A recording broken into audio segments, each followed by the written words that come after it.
మీ అందమైన ప్రయాణం ప్రారంభించండి. 49 మీ తల్లిదండ్రులు కావాలనే కలలను సాకారం చేయడానికి సహాయపడుతుంది.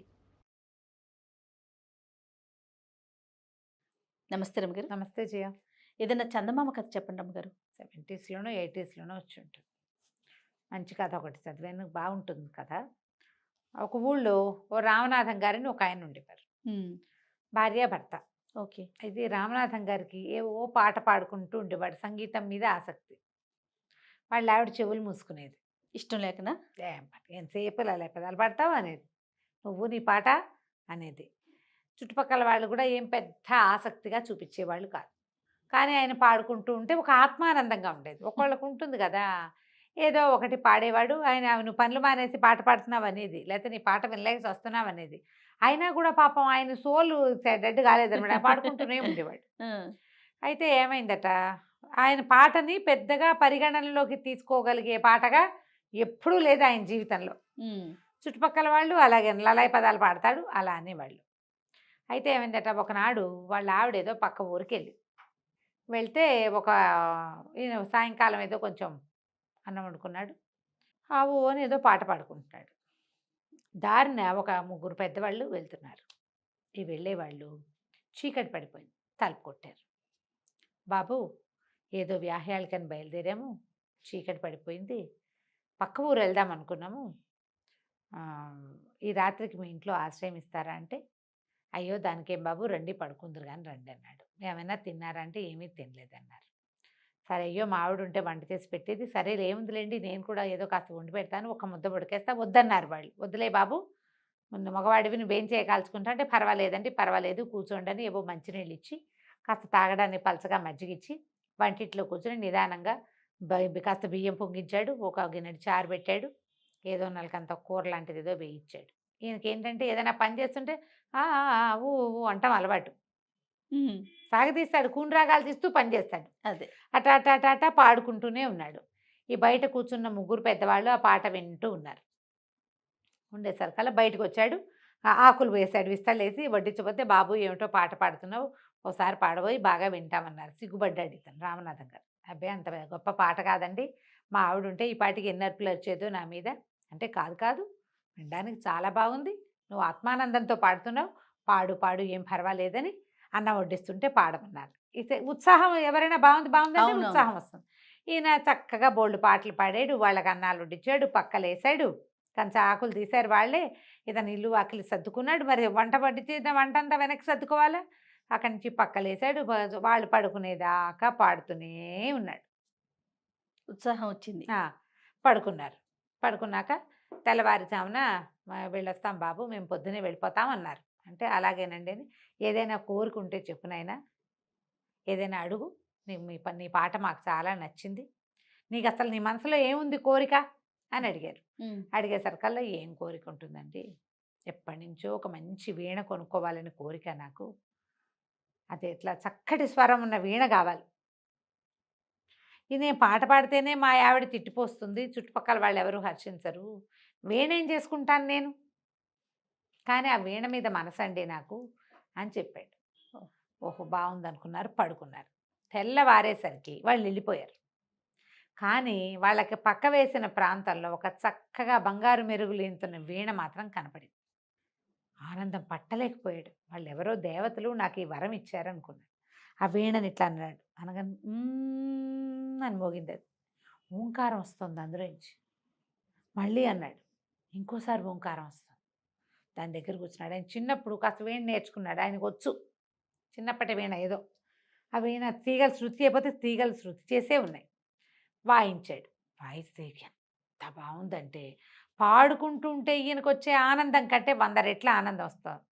అప్పుడే వాళ్ళ ఆవిడ పక్క ఊరు నుంచి వచ్చి సంచి చేత్తో పుచ్చుకుని లోపలికి వస్తూ అట్లా మెస్మరైజ్డ్గా చూస్తూ ఉండిపోయింది. ఆవిడికి కూడా నచ్చింది. ఏమీ అనలా, ఎంత బాగుందయ్యా అంది. ఏ వీణ ఏ ఇది వాయించినా బాగా పలుకుతుంది దాని మీద. ఈయనకి చేత రావక్కర్లా, అది వచ్చేస్తుంది. ఏ ఫీల్తో వాయిస్తే ఆ ఫీల్ రాగం పలుకుతుంది. అది ఆయనకి ఆనందంతో వాయిస్తే ఆనంద భైరవి రాగం వాయించి పారేస్తుంది. చుట్టుపక్కల వాళ్ళంతా వింటారు. ఇక అక్కడి నుంచి చుట్టుపక్కల వాళ్ళు వీళ్ళు అందరూ వింటాం మొదలుపెట్టారు. ఈయన పని అయిపోగానే టింగ్ టింగ్ అని కూర్చునేవాడు వీణ దగ్గర. జనాలు ఆ రసాంబోధిలో ఓలలాడుతూ ఉండేవాళ్ళు.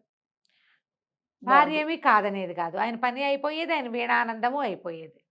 ఎంతో బాగుంది. ఆయనకి చాలా గొప్ప, చాలా సంతోషం. అంతకుముందు లలాయి పదాలు పెడతా పదాలు పెడతావు అని తిట్టిపోసేవాళ్ళు. కిక్కురు మనకండా ఉన్నారు.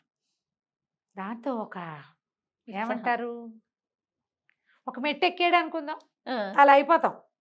అందరూ శభాష్ అంటుంటే ఎలా ఉంటుంది జయ? అవునవును. ఏనుగెక్కినట్టు ఉండదు. ఆనందంతో అలా ఆనందంతో ఎక్కాడు. కొంతకాలం తర్వాత ఏమైంది, ఆ ఊళ్ళో ఒక రంగనాథ శాస్త్రి గారు, రంగనాథాచార్య అని ఒక ఆయన ఉన్నాడు. రంగనాథం గారు. ఆయన ఏదో ఎక్కడికో వెళ్ళి చాలా కాలం తిరిగి వచ్చాడు. ఉమ్, వస్తే వాళ్ళ ఆవిడ వాళ్ళ పక్కింటి ఆయన, అబ్బో రామనాథం ఎంత బాగా వాయిస్తున్నాడో వీణ. వాడికి ఏమొచ్చు వీణ రావటం ఏంటి, వీణ అంటే అంత సింపులా, పాటే లలాయి పదాలు వాడివి. ఇంకా వీణ. వీణ ఒకటే వీడి ఫేస్కి అలాగ మాట్లాడాడు. మాట్లాడితే వాళ్ళ ఆవిడ, కాదండి అందరూ చెప్పుకుంటున్నారు, అసలు వీణ వాయిస్తే ఏ రసంలో మొదలు పెడితే ఆ రసం ఉద్వేగం వచ్చేస్తోంది మనకి, మనుషులకి, చాలా బాగుందండి అది అనేసరికల్లా, సరే ఈయన ఏమనుకున్నాడు, ఒకనాడు సాయంకాలం నేను వెళ్ళి వినొస్తానని వాళ్ళ ఇంటికి వెళ్ళాడు. ఆ పూట ఈయన ఒక్కడే పోయాడు. ఇంట్లో ఎవ్వరు లేరు. ఈ రామనాథం గారు ఏదో వీణ సవరించుకుంటున్నాడు.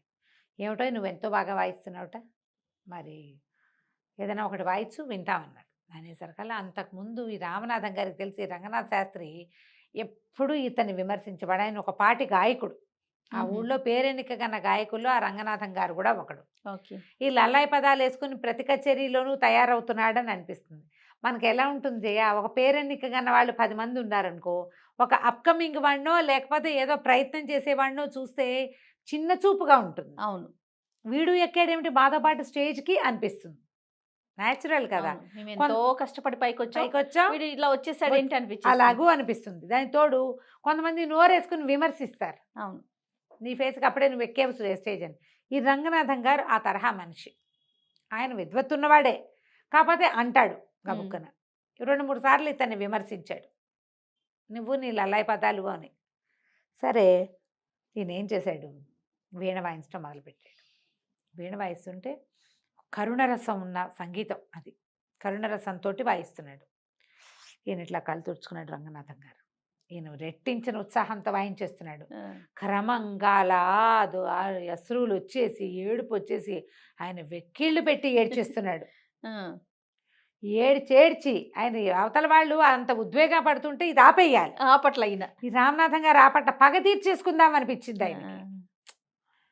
వీళ్ళు నన్ను అవమానించారు, వీళ్ళ సంగతి చూడాలి అని ఇంకా టంగు టింగు టింగు టింగు వాయించేస్తున్నాడు ఆయన. ఈయన పిచ్చెక్కినట్టు ఏడ్చాడు, శోకాలు పెట్టి ఏడ్చి స్పృహ తెప్పి పడిపోయాడు. ఓకే. అప్పుడు ఆపాడు. ఆపేసరికి చుట్టుపక్కల వాళ్ళు చేరారు. అయ్యో రంగనాథం గారు పడిపోయాడని ఈయన లేవ తీసుకుపోయారు. ఈయనకు ఒక పగ తీరిన ఒక భావన వచ్చిందనమాట. వీణ పక్క పెట్టాడు, నిద్రకు ఉపక్రమించాడు. తెల్లవారేసరికి వీణ లేదు, మాయమైపోయింది. పొద్దున మళ్ళీ 11 గంటలకి జనాలు వీణ వినడానికి వచ్చేసారు పని అయిపోయాక. ఏది వీణ? వినే లేదు. వీణ ఇంట్లో నుంచి మాయమైంది. ఓ.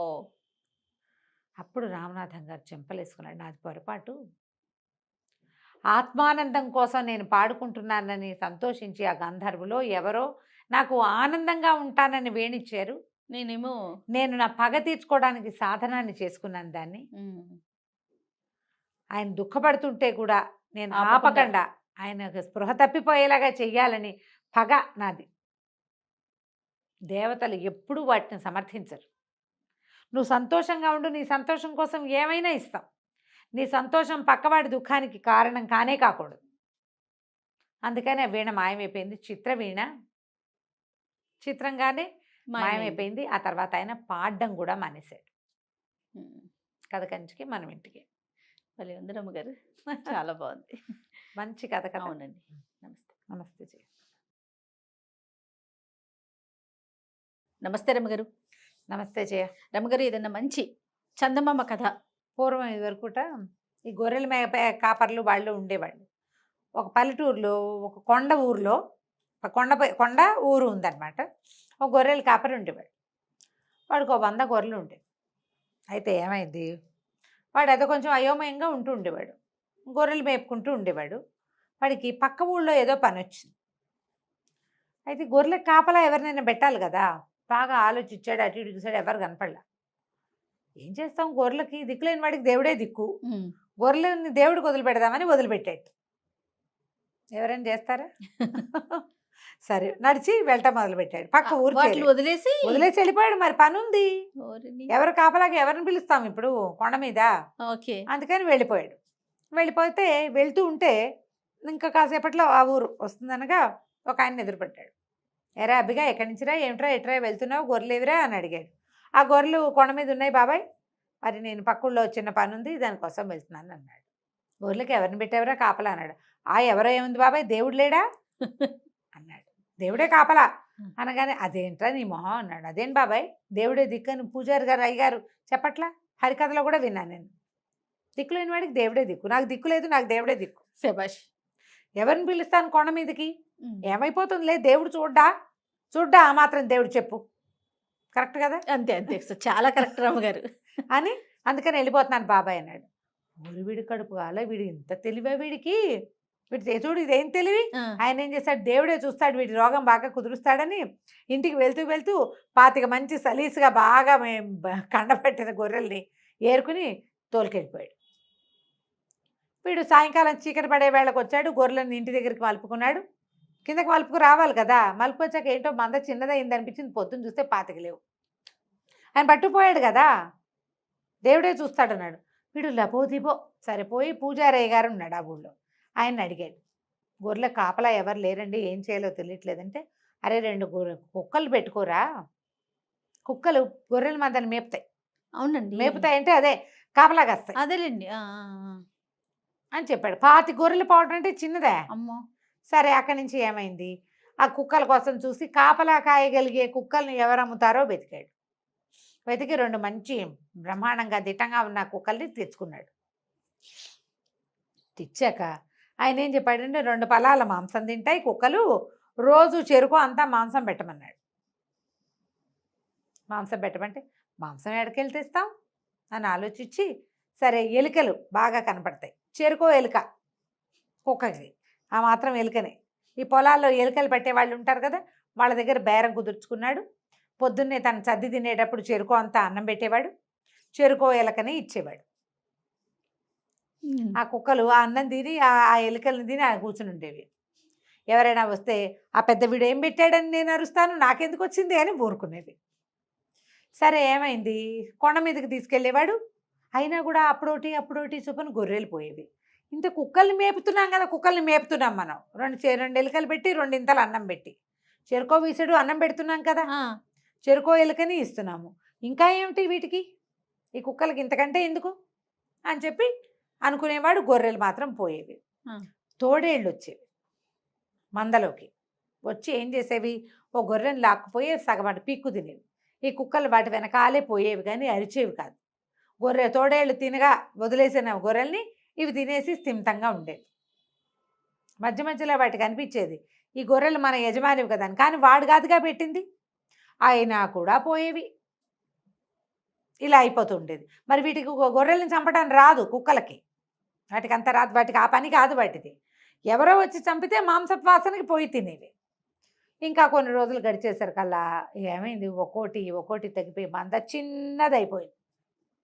ఇందుకే సంక్రాంతి నాటికి మందలో గొర్రెలు ఏముండకపోతే నేనేం చేస్తాను రా దేవుడు అని ఒక కొండ మీద మూలకు వచ్చి ఏడుస్తుంటే ఆ దారిన పోతున్న ఓ పెద్ద మనిషి, ఏమిట్రా అప్పి ఇక్కడ ఇలా ఒంటరిగా కూర్చొని ఏడుస్తున్నావు, ఎందుకురా, మీ అమ్మ గుర్తొచ్చిందా, మీ నాన్న గుర్తొచ్చాడు అంటే, మా అమ్మ నాన్న గుర్తురాలేదు అయ్యగారు, నా మందంతా తగ్గిపోయింది, దేవుడి మీద భారం వేసి పక్క ఊరు సంతకెళ్తే 25 గొర్రెని దేవుడు కాజేసేసాడండి. అడిగాడు వీడు వాడిని విన్ని, నువ్వు దేవుడి మీద భారం వేసా, దేవుడే కాజేశాడని చెప్పారు. అంతేగా, అంతే. మరి అక్కడి నుంచి కుక్కల్ని కొనుక్కోమన్నారు పూజారి గారు, అందుకని 2 కుక్కలు తెచ్చాను, అవి 2 ఉంటూనే ఉన్నాయి, ఇవి పోతున్నాయండి. నేను కుక్కలకి ఏం పెడుతున్నావురా అని అడిగాడు ఆయన. ఏం పెడతానండి, పొద్దునే చెరుకోబడి నేను అన్నం తినేటప్పుడు చద్దన్నం వాటికి పెడతానండి, అక్కడి నుంచి చెరుకో ఎలుకలు వాళ్ళని వేయమన్నాను, చెరుకో ఎలుక తింటాయి. ఆయన అన్నాడు, ఒరే అంతంత కుక్కలకి ఎలుకలు ఏం సరిపోతాయిరా, వాటికి ఆహారం కావాలి, అవి నీకోసం పని చేస్తున్నాయి, నువ్వు వాటి కోసం ఏం చేస్తున్నావో చెప్పు. ఏం చేస్తామండి, కుక్కలకి పెడుతున్నాం కదా అన్నాడు. ఒక్క పూట తిండి కూడా కాదు వాటికి, నువ్వు ఓ పని చెయ్యి, ఏదో ఇవాళ రేపో ఎల్లుండో ఏదో పని మీద ఓ గొర్రెని కోస్తావు కదా, శుభ్రంగా కుక్కల్ని మేపు. గొర్రె మాంసం అమ్ముకుందాం అనుకోదు, అమ్మితే అమ్ము, కొత్తగా అయినా వీటికి పెట్టు. ఆ తర్వాత అవి నీకు విశ్వాసంగా పనిచేస్తాయి. సరే ఏమైంది, ఓ 2-3 రోజులు కొండకెళ్ళలా, కుక్కలు గొర్రెలు ఇంటి దగ్గరే ఉన్నాయి. ఇంకో రోజు మధ్యలో ఏదో ఒక పండగ వచ్చింది, సెప్టెంబర్ అక్టోబర్లలో పండగలు వస్తాయి కదా. పండగలకి అందరూ గొర్రెలను కోసుకున్నారు. వీడు కూడా మంచి సాలీస్గా ఉన్న ఒక గొర్రెని కోసాడు. ఏదో వండి అమ్మవారికి నైవేద్యం పెట్టాడు. అక్కడి నుంచి ఇంకా అవి ఇవి మిగిలిన వ్యవహారాలు ఉంటాయి కదా, మిగిలిన మాంసం అంతా కుక్కలకి రండి రండి తినండి అని చెప్పాడు. చెప్పేసరికి వాళ్ళు 2 కుక్కలు ఆశ్చర్యపోయినాయి. గొర్రెని ఎప్పుడు ఎలుకలే పెడతాడు ఏంటి, గొర్రె మాంసం పెడుతున్నాడు, వాటికి ఆల్రెడీ గొర్రెల మాంసం తినే అలవాటు అయింది. శుభ్రంగా తినేసినాయి. తినేసాక కాస్త కూస్తా మిగిలితే రేపు వండుకుని తిందామని చెప్పారు బయటికి. మర్నాడు కూడా 2-3 రోజుల పాటు గొర్రె మాంసంతో చక్కగా విందు జరిగింది కుక్కలకి. 4వ రోజున కొండకెళ్దాం పదండి అన్నాడు. కుక్కల్ని మీద తీసుకుని గొర్రెల్ని, ఈ 15 గొర్రెలు 18 గొర్రెలు మిగిలినాయి, వీటిని తోలుకొని కొండ మీదకి వెళ్ళాడు. వెళ్ళాక కుక్కల్ని మీరు వీటిని చూసుకోండి అని వాడి దారిని వాడు వెళ్ళిపోయాడు గడ్డి కోసుకురావటానికి. ఇంకో పక్క 2 గేదెలు కూడా ఉన్నాయి, గడ్డిగా తెచ్చుకోవాలి కదా, గొర్రెలు అంటే మేస్తాయి, అవును, గేదెలకి వెయ్యాలిగా. వేయాలిగా. రాత్రికి కోసుకోవడానికి వెళ్ళేసరికల్లా ఇంతలో తోడేళ్ళు వచ్చినాయి. తోడేళ్ళు వచ్చేసరికల్లా కుక్క భయంకరంగా అరిచింది ఒకటి. ఏమని అరిచింది, అన్నయ్య అన్నయ్య మా అయ్యగారు మా కాపు బాగా తినబెట్టాడు, దగ్గరికి రాకండి చీల్చేస్తాం అని చెప్తాం అరిచి. రెండో కుక్క కూడా గై గై గై గైమని అరిచింది. ఇదేమందంటే, అన్నయ్యలు అన్నయ్యలు రండి, మీ డొక్క నింపుకోండి, మా డొక్క నింపండి అని అరిచేసరికల్లా తోడేళ్ళు ఆశ్చర్యపోయినాయి. ఏనాడు ఇవి అరిచినవి కాదే, నిశ్శబ్దంగా చూసేవి, అసలు భయం అంటమే లేదు. పైగా ఇవాళ మాట్లాడుతున్నాయి ఆ భయ భాషలో. ఒకటేమో దగ్గరికి రావద్దు, మా కాపు మాకు తినబెట్టాడు కడుపు నిండా, తిండి లేక మిమ్మల్ని రానిచ్చాం కానీ ఇప్పుడు మేము రానివ్వమంటోంది. రెండోదేమో మీ డొక్కలు నింపుకోండి, మా డొక్కలు నింపండి అంటోంది. ఈ రెండిట్లలో దేని మాట నమ్మాలి, ఇప్పటిదాకా అసలు మాటే లేదు బయటికి. ఈ తోడేళ్ళు 2 ఏమనుకున్నాయి, మొహమొహాలు చూసుకుని ఇప్పటికి ఎన్నాళ్ళుగానో ఈ గొర్రెల మీదే ఆధారపడి బతుకుతున్నాం, ఇదొకటే మనకి తేలిగ్గా దొరికే మంద. కుక్కలు మామూలుగా అరిస్తే కాపలా ఉన్నవాడు ఎవడో పరిగెత్తుకొస్తాడు. అవి తోడేళ్ళని ఏమి చేయకపోయినా, పులో తోడేలా వచ్చిందనుకో, అవేం చేయలేకపోయినా అరిస్తే ఇక్కడ ఎవరో వచ్చారని గుర్తుకైనా కుక్క అరవాలి, అరిచేవే కాదనమాట. ఫస్ట్ టైం అవి అరవటం. ఈ అరుపులు విన్నాడు కాపులు, ఆ కుర్రాడు అప్పి. వాడు ఎక్కడో కొండకి పైకి వెళ్ళాడు. వాడు దిగి వచ్చే లోపల ఏమైంది, తోడేళ్ళు 2 ముందు దాని మాట వినద్దు, రెండో దాని మాట అట్రాక్టివ్గా ఉంది. తిను అనే మాట ఎప్పుడూ అట్రాక్టివ్గా ఉంటుంది. తినద్దు అంటే ఎవరికి నచ్చుతాయి లోకల్లో, తినకూడదు అంటే నచ్చదు. తిను తిను తీసుకో అంటే రమ్మనేది ఎప్పుడూ అట్రాక్టివ్గా ఉంటుంది. నువ్వు చూడు, పాజిటివ్గా ఉండేవన్నీ అట్రాక్టివ్గా ఉంటాయి, నెగిటివ్గా ఉండేవి నచ్చవు. అవును, అది మంచి అయినా నచ్చదు. దాంతో ఏమనుకునే, అది రమ్మంటుంది కదా అని ఈ మందలోకి జ్వరపడేసరికి కుక్కలు ఇంత ఎత్తున లంఘించి 3 రోజుల నుంచి మాంసం పూటుగా తింటున్నాయేమో, చీల్చి చెండాడేసినాయి తోడేళ్ళు 2 చెరుకోటి. ఆహారం అందింది శుభ్రంగా, అందాకేముంది ఇంకా దాని పని. అక్కడి నుంచి కరుపులు విన్న ఆ కాపు కుర్రాడు అప్పికొండ పైనుంచి కిందకి దిగి పరిగెత్తుకొచ్చేసరికల్లా రక్తస్రావం అయిపోయి అడ్డదిడ్డంగా పడిపోయిన తోడేళ్ళు, పళ్ళు గిటకరిచి అరుస్తున్న కుక్కలు కనపడ్డాయి. ఓ స్వీట్ దుంపదిగా, ఇవి తోడేళ్లను చంపగలిగే కెపాసిటీ ఉన్న కుక్కలు. నేను సరిగ్గా తిండి పెట్టకైనా ఇన్ని గొర్రెలు పోగొట్టుకున్నాను, శుభ్రంగా పెట్టుంటే ఎప్పుడో చేసేవి, అసలు మంద చిన్నదయ్యేదే కాదు. ఆశ్చర్యపోయాడు. ఆ తోడేళ్ళు 2 తీసి అవతల పారేసి కుక్కలకి 2 కాస్త సాయంకాలం అన్నం పెట్టి, బాబు మిమ్మల్ని సరిగ్గా చూడలేదురా, ఇక నుంచి బాగా చూసుకుంటాను అని చెప్పి చక్కగా తరచుగా కుక్కలకి మాంసాహారం అలవాటు చేసి పెట్టి వాటిని బాగా పోషించి తర్వాత తన గొర్రెల మందని కూడా పోషించుకున్నాడు. ఆ తర్వాత నుంచి బాగా ఫుడ్ దొరికినటువంటి కుక్కలు తమే మందని తోలుకెళ్ళి తమే మందని ఇంటికి తీసుకొచ్చాయి. ఓహో, ఎప్పుడు అంతే, మనం ఒకళ్ళతోటి పని చేయించుకోవాలంటే వాడికి కడుపు నిండేలాగా పెట్టాలి. కుక్క జంతువు, దానికి మనసు నిండక్కర్లా, కసిరేసినా దానికి ఓకేనే, కానీ కడుపు నిండా పెట్టాలి. అదే మనుషులకి కసరకూడదు, పెట్టాలి. 2 రకాలు. కనువిప్పు కాదు కదా చాలా అండి. మనం వీళ్ళతో పని చేయించుకుంటున్నామంటే వాళ్ళకి మనసు కష్టపడకూడదు, కడుపు ఖాళీగా ఉండకూడదు. ఈ 2 కనుక సరిచేస్తే ఎన్నాళ్ళైనా విశ్వాసపాత్రమైన సేవకులు అలాంటి పదాలు వింటాం. ఎంతమంది విశ్వాసపాత్ర సేవకుల గురించి కథలు వింటామా? వాళ్ళు ఎలా ఉండగలిగారు? ఒకటి ఆహారము, రెండోది మనసు, ఆ రెండింటిని ఫుల్ఫిల్ చేసేలాగా చేస్తే మనం ఏ పని కావాలంటే ఆ పని అవతల వాళ్ళతో చేయించేసుకోవచ్చు. కథ కంచికి మనం ఇంటికి. నమస్తే రమగారు. నమస్తే జయ. నమస్తే రమగారు. నమస్తే జయ. రమగారు ఏదైనా మంచి స్టోరీ చెప్పండి అండి. పంచాయతీ కథ చెప్తా. ఓ ఈ పంచాయతీ కథ ఇంచుమించుగా పాతకాలపు భాష ఉంది. 18th అంటే 40లో అట్లా రాయబడింది. 19వ శతాబ్దపు మొదటి కాలపు కథలు అయి ఉంటాయి. ఇప్పుడు మనం ఊళ్ళల్లో తీర్పులు కావాలంటే మనకు తెలిసే పంచాయతీ తీర్పులు మన చిన్నప్పుడు అవును, చూసేవాళ్ళం అవును. కదా. తర్వాత క్రమంగా అన్ని కోర్టులు వ్యవహారాలు వచ్చేసినాయి. అప్పుడు కూడా కోర్టులు ఉండేవి, కానీ కోర్టు వ్యవహారం ఉండేది ఆ రోజుల్లో కూడా. కానీ చిన్న ఊళ్ళల్లో ఏ ఊరు పంచాయతీ ఆ ఊర్లోనే తీరిపోయేది. అంతకుముందు 14, 15 శతాబ్దాలు, 16 శతాబ్దంలో ఏవో రాజుల దగ్గరికి వెళ్తాము, లేకపోతే మర్యాద రామన్నలు అలా ఉండేవాళ్ళు. తర్వాత క్రమంగా పంచాయతీ అంటే ప్రభు ఆజ్ఞ అనమాట. ఒక 5గురిని సెలెక్ట్ చేసుకునేవాళ్ళు. ఈ 5గురిలో ఒకడు న్యాయాధికారి. ఆ న్యాయాధికారిని ప్రతిపక్షులే, అంటే ఈ కేసు ఎవరు పెట్టారో, కేసు అంటే వాది ప్రతివాది ఇద్దరు కూడా సెలెక్ట్ చేసుకోవచ్చు. ఓకే. ఎవరో ఒకళ్ళకి అవకాశం లభించేది. ఈయన చెప్తే మాకు న్యాయం అంటే ఆయన చెప్పిందే న్యాయంగా పాటించాలన్నమాట. పంచాయతీ ఆజ్ఞ ప్రభు ఆజ్ఞ అలా పాలించేవాళ్ళు. ఆ కాలంలో ఇంకా కొంచెం అవి ఉండేవి కదా. అదేలేండి. అయితే ఒక ఊళ్ళో ఇలా పంచాయతీ జరిగే ఒక ఊళ్ళో నారాయణరావు అని ఒక ఆయన, ఈయన ఒక నాయుడు. తర్వాత ఏమో షేక్ మదీనా అని ఒక అతను, తెలుస్తుందిగా పేరుని బట్టి. అంతే. వీళ్ళిద్దరూ చిన్నప్పటి నుంచి స్నేహితులు.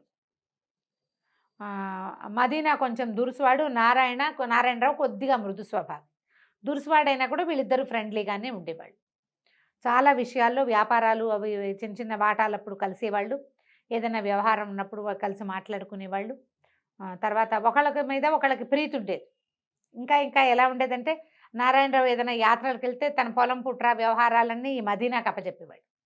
మదీనా కూడా యాత్రలకు వెళ్ళేవాడు వాళ్ళ అమ్మని తీసుకుని, దర్గాలు అవి చూడడానికి. అలాంటివి అప్పుడు ఆ రోజుల యాత్రలు అంటే 10 నెలల రోజులు పట్టేసేది కదా. తన ఇల్లు వాకిలి గొడ్డు గోదా పొలం వ్యవహారం అవి నారాయణరావుకి అప్పచెప్పేవాడు. అంత స్నేహం అనమాట. ఆస్తులు అప్పచెప్పడం అంటే స్నేహం కదా. అయితే అప్పుడట ఈ షేక్ మదీనాకి ఒక పింతలు ఉండేది, దూరపు ఆవిడకి పిల్ల జల్లా లేరు, భర్త కూడా గతిచ్చాడు. ఆవిడకి ఒక 3 ఎకరాల పొలం ఉండేది. అయితే ఆవిడని చూడ్డానికి వెళ్ళినప్పుడల్లా పళ్ళు పాలాలు పట్టుకెళ్ళి మొగుడు పెళ్ళాం ఇద్దరు, నువ్వు నా దగ్గర వచ్చి ఉండు, నీ పొలం నా పేరుని రాసి, నీకు ఆ ఒక ముద్ద నేను వేయకపోతానా, ఇట్లా ఒంటరిగా ఎందుకు పడి ఉంటావు ముసలిదానివి అనేవాడు. అనగా అనగా అనగా అనగా అనగా ఈ ముసలావిడికి నేను చేసుకోలేకపోతున్నా, ఒంటరిగా ఉండలేను, అక్కడికి వెళ్తే కోడలు ఒక ముద్ద వేస్తుంది అని చెప్పి ఇక్కడికి అనుకున్నాక ఈ మదీనా గారు చాలా ప్రయత్నం చేసి ఆ 3 ఎకరాలు తన పేరు మీద రాయించుకున్నాడు. ఆ ముద్ర పడిన దగ్గర నుంచి ఇక మొదలు ఆ ముద్ద వేసే బాధ కష్టంగా ఉంది వాళ్ళకి. ఏదో ఒకటి అనేది కోడలు బేగం గారు తిట్టేది, విసుక్కునేది, ఈవిడ ఒకటి తగలబడింది అనేది. అంతకుముందు చక్కగా స్వీట్లు గీట్లు చేసి పట్టుకెళ్ళి మంచిగా షీర్ కుర్మాలు అవి పెట్టేవాళ్ళు. షీర్ లేవు, కుర్మాలు లేవు, కూరలకే గతి లేదు, ఏదో పచ్చడి మెతుకులు పడేసేవాళ్ళు. ఆ పడేసే తిండికి కూడా తిట్టేది, విసుక్కునేది. ఇంట్లో చిన్నపిల్లలు ఉంటే చేయలేక వస్తుంటే ముసలాళ్ళకి ఎక్కడ చేస్తామనేది. ఆవిడకి మెత్తగా వండాలి, పిల్లాడికే వండుకోనా నీకే వండనా అనేది. నానా రకాలు, ఎన్ని రకాలో, ఎంత విసగటో. ఒక మనిషి వచ్చి అదనంగా మన ఇంట్లో ఉంటే ఆ మనిషి పని చేయదు, వేళకి దానికి అన్నం పెట్టాలి అంటే ఎంత కష్టమో.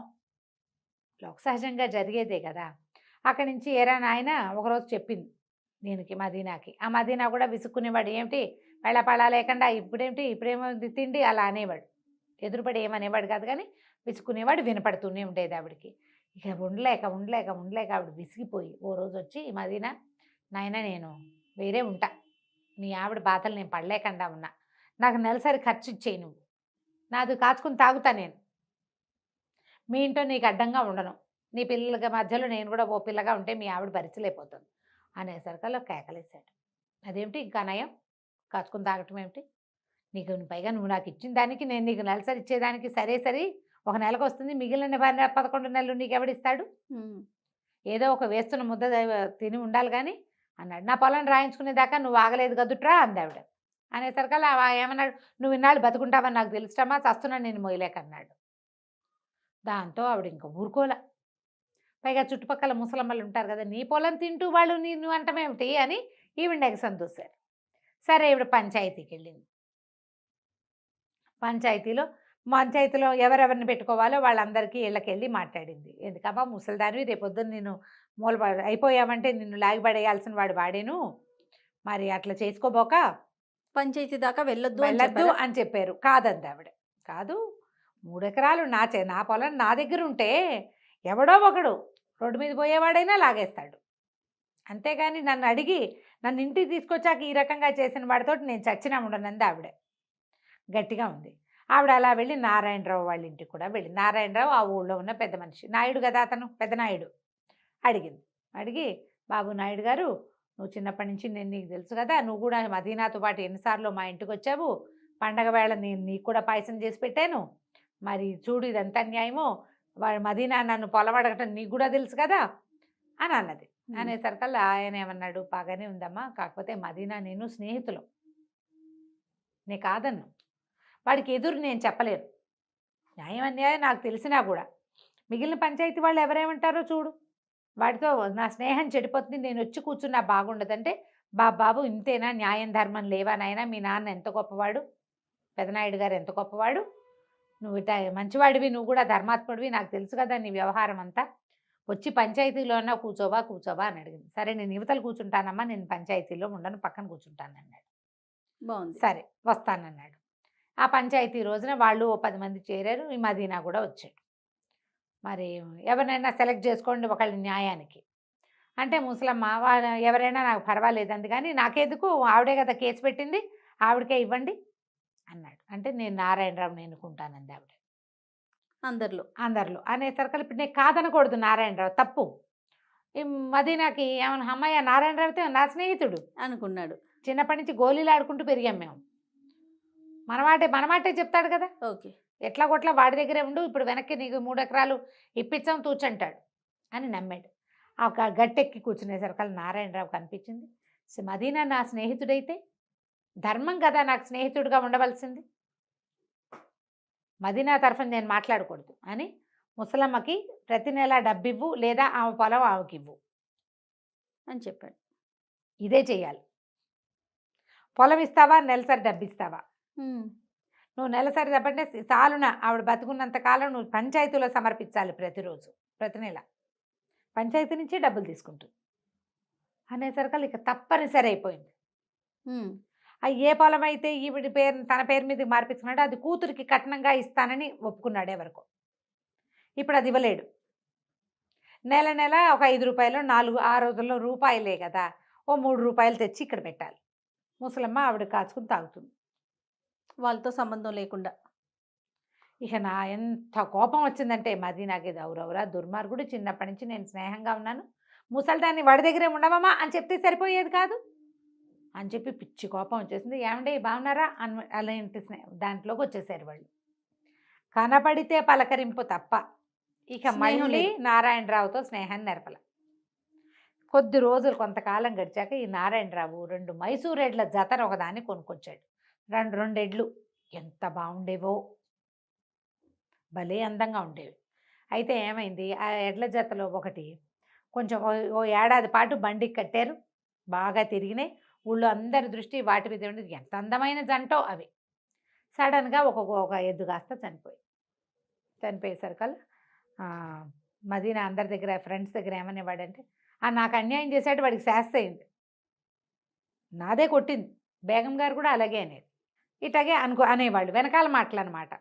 అయితే ఏమైంది, ఒక్కెద్దేముంది, ఈ ఒక్కెద్దుకి దానికి సరిపడా జంటను కొనడానికి చాలా ట్రై చేశాడు, కానీ పొట్టో ఏవి సమానంగా వచ్చేవి కాదు. అయితే ఆ ఊళ్ళో అప్పలస్వామిని ఒక ఒంటెద్దు బండి వ్యవసాయం చేసుకునేవాడు ఒక అతను ఉండేవాడు. పెళ్ళాం అప్పలమ్మ, అతను అప్పలస్వామి.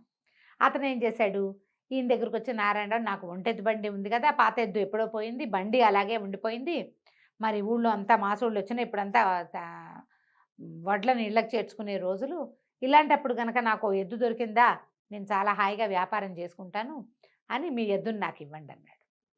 200 ఎద్దు, 400 పెట్టి తెచ్చాడు, 200కి ఒక ఎద్దు పోయింది పాపం.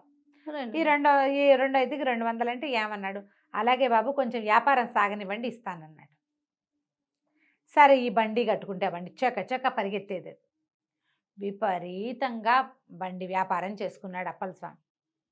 అయితే ఏం చేశాడు, ఎంతసేపు గడ్డి మోపులు మోసేవాడు కానీ 4 పరకలు ఆ ఎద్దుకు వేసేవాడు కాదు అప్పలస్వామి. ఏదో ఎండుగడ్డి దొరికింది తినేది పచ్చికే తప్ప దానికి ఆహారం దొరకల. అంతకుముందు మైసూర్ ఎడ్లకి కొంచెం కాస్త చేత కావాలి, చక్కగా ఉలవలు, కాస్త దాణా, చిట్టు, తవుడు అలాంటివి పెడితే అవి నున్నగా ఉంటాయి. ఒట్టి గడ్డితో దాని బండి నడవద్దు దాని రకం. పైగా నారాయణరావు ఇంట్లో ఉన్నప్పుడు వాళ్ళు తవుడు, చిట్టుతో పాటుగా మినపగడుగు పెట్టేవాళ్ళు, మినప్పొట్టు పెట్టేవాళ్ళు. ఎంతసేపు ఎద్దుని పోషించడంలో ఉండేవాళ్ళు. అప్పుడు నున్నగా ఉండేది. పైగా జోడిపోయిందన్న బెంగ ఒకటి ఉంది దానికి. ఇక్కడికి ఆహారం లభించక మెల్లిగా చిక్కిపోయి ఒకనాడు చాలా బరువు ఎక్కువ వేసేసాడు. ఒంటెద్దు బండికి రెండెడ్ల బండికి తేడా ఉంటుంది. రెండెడ్లు ఉన్నప్పుడు బరువు సమానంగా పంచుకుంటాయి. అవి ఒకటే ఉంటే అదొకటే కదా లాగాలి. దాంతో విపరీతమైన పనులతోటి ఆ ఎద్దు అలసిపోయింది. శక్తికి సరిపడా ఆహారం లభించాలి, ఎక్కడో కూలిపోయింది. అది కూలిపోయేసరికల్లా ఇంకేముంది, అయిపోయింది. ఎద్దు చనిపోయేసరికల్లా వీళ్ళు ఏమన్నారు, చచ్చుడు ఎద్దునిచ్చాడు నాకు నారాయణరావు అని తిట్టిపోశారు. నారాయణరావుకి ఏం తెలుసు, ఆయనేమో మాసోళ్ళ కోసం డబ్బులు వసూలు చేసుకోవడం కోసం వచ్చాడు. 200 ఇస్తానంటే కదంటే, ఏంటంటే భలేవారు, మధ్యలో కూలిపోయింది, ఆ ఒడ్లు ఇంటికి చేర్చినప్పటికి దేవుడు కనపడ్డాడు మాకు, చచ్చిపోయిన ఎద్దుకు డబ్బులు ఎందుకు ఇస్తాం, మేము చచ్చినా ఇవ్వమన్నారు. పోనీ వదిలేదంటే 200 చేదా, నెలకి 3 రూపాయలు ఒక మనిషి ఖర్చు అవుతుంటే 200 ఎన్ని రోజులకు వస్తాయి, ఎంత డబ్బు. అక్కడి నుంచి అతను వదిలిపెట్ల. ఈ లోపల ఏంటంటే వీళ్ళే ఏదో నారాయణరావే ఎద్దుకు ఏదో చేయించాడని వీళ్ళు, అప్పల స్వామి ఏదో చేసేసాడని వాళ్ళు, ఇలా నానా రకాల మాటలు పుట్టినాయి. పంచాయతీకి వెళ్దామన్నారు. పంచాయతీకి వెళ్దామంటే ఈ లోపల ఏమైంది, అక్కడంతా ముందంతా మదీనాకి శత్రువులందరూ మదీనా శాస్తి అయింది అనుకున్నారు. ఇప్పుడు నారాయణరావుకి ఒకళ్ళిద్దరు శత్రువులు ఉన్నారు. అప్పల స్వామి ఎలాగో ఉన్నాడు. ఈసారి మళ్ళీ పంచాయతీ పిలిస్తే షేక్ మదీనా కూడా పెద్ద మనుషుల్లో ఉన్నాడు. ఈ అప్పల స్వామి ఏమనుకున్నాడు, మదీనాకి ఇదివరకు నారాయణరావు ఎదురు తీర్పు చెప్పాడు. ఇప్పుడు కనుక మదీనాని మనం జడ్జిని చేస్తే, పంచాయతీ పెద్దవాడిని చేస్తే అప్పుడు నారాయణరావు రోగం కుదురుతుంది అనుకున్నారు. అనుకుని మదీనాతోటి మాట్లాడాడు. బాబు నువ్వు నాకు పంచాయతీ పెద్దగా ఉండమంటే, పంచాయతీ గట్టెక్కితే ఒక పెద్ద వేప చెట్టు, దాని కింద వేసిన గట్టు. ఆ గట్టెక్కుతుంటే మదీనా కనిపించింది. నారాయణరావు ఎవడు, నేనెవడు, ఈ అప్పలస్వామి ఎవడు, న్యాయం ధర్మం కాదు ఉండాల్సింది. మంచిగా ఈ గట్టు అంటే ధర్మం, ఇది ఎక్కటం, ఒకడికి ధర్మం చెప్పడం అంటే నేను ఆలోచించడం ఏమిటి, ధర్మం ఏది చెప్తే అదే చెప్పాలి. అటు మెట్లెక్కేటప్పుడు ఉన్న నవ్వు తిరిగేటప్పటికి లేదు, మెట్లెక్కి ఇటు తిరగాలి కదా మన వైపుకి. మనం మెట్టెక్కి ప్రజల్ని మొహం చూపించడానికి ఇటు తిరిగాడు, ఇటు తిరగంగానే బిగిసిపోయాడు.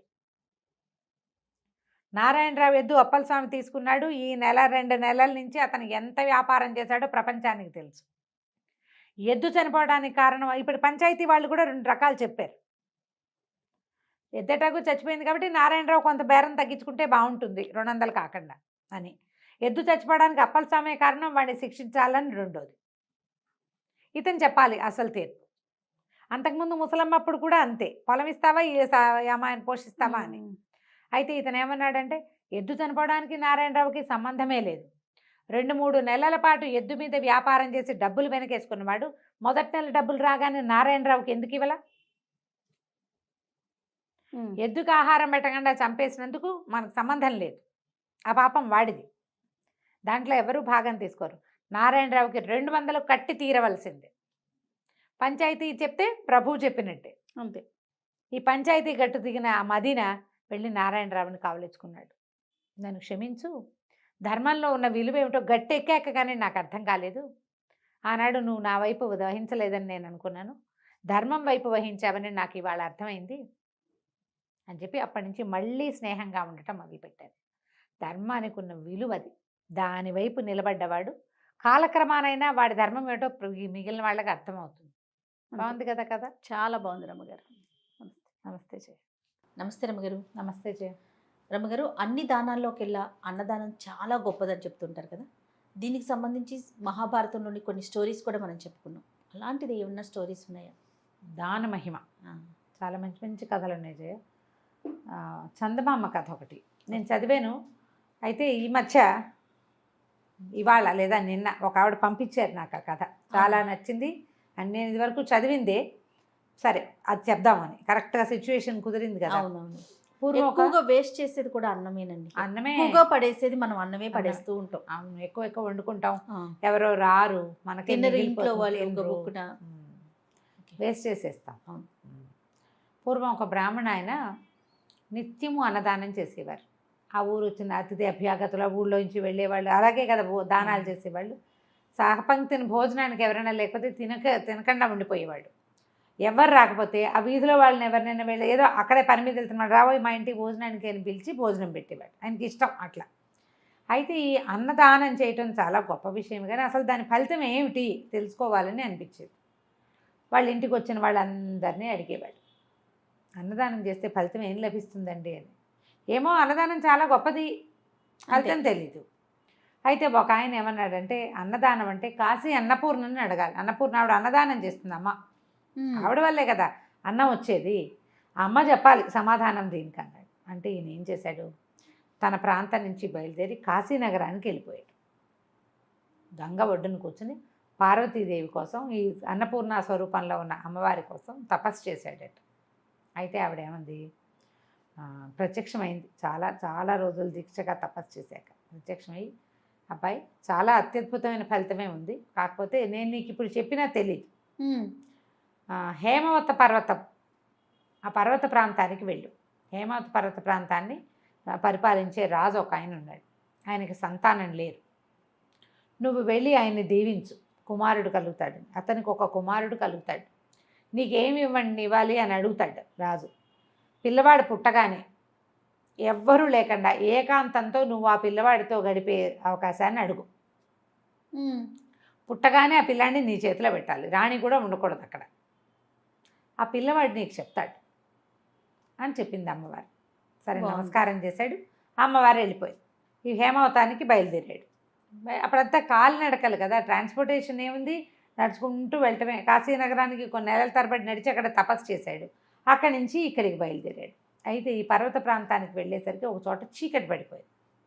ఆయన వెళ్తూ ఉంటే ఒక బోయేవాడు కనిపించాడు ఆయనకి. బోయెడు కనపడి, బాబు ఎక్కడికండి వెళ్తున్నారు, ఎక్కడికి ప్రయాణం అని అడిగాడు. అడిగితే, బాబు హేమవత పర్వతానికి వెళ్ళాలి నాయన, పర్వతం దగ్గరికి, అక్కడున్న రాజుగారిని కలవాలనుకుంటున్నానంటే, అయ్యో ఆవిడ దూరం వచ్చేసారండి, దారి తప్పిపోయారు, ఇప్పుడు నేను దారి చూపించగలను, నాకు తెలుసు, కానీ మీరు ఆ దారి వెంట వెళ్తే అక్కడ దాకా చేరే లోపల చీకటి పడిపోతుంది, ఇప్పుడే చీకటి పడింది, ఓ పని చేయండి, ఈ అడవంతా ఎలుగులు ఏగోళాలు ఉన్నాయి, పులులు అవి కూడా తిరుగుతున్నాయి, ఇక్కడే ఉండండి, నిద్రపోండి, రేపు పొద్దున్నే తీసుకెళ్తాను అన్నాడు. సరే ఈయన ఒప్పుకున్నాడు, బాగానే ఉందిగా. సరే అతను ఒక వ్యవసాయం చేసుకుంటున్నాడు, ఓ చిన్న మంచి వేసుకుని ఉంటున్నాడు అక్కడ. ఇవన్నీ తన మంచి దగ్గరికి తీసుకెళ్ళి ఉండమన్నాడు. మరి భోజనం పెట్టద్దు రాత్రికి, అతని దగ్గర ఆనపకాయలు ఉన్నాయి, మినపకాయలు కందికాయలు అవి ఉన్నాయి, వాటిని ఉడికించుకుని తినచ్చు, అన్నం లేకపోయినా బాగుంటాయి, అవి కూడా పప్పులు అవి ఉడికించుకుని తింటే పొట్ట నిండుతుంది. కానీ వీటిని ఉడికించుకుని తినేందుకు ఒక కుండ ఇవ్వద్దు ఆయనకి, ఎందులోనూ ఉడికి పట్టుకోవాలి. కుండ ఇవ్వడానికి అతని దగ్గర పాపం పాత కుండలే ఉన్నాయి, కానీ కొత్త కుండ లేదు. మామూలుగా ఇలాంటి సంసారాలు ఏంటంటే 1-2 కొత్త కుండలు ఉంచుకుంటారు.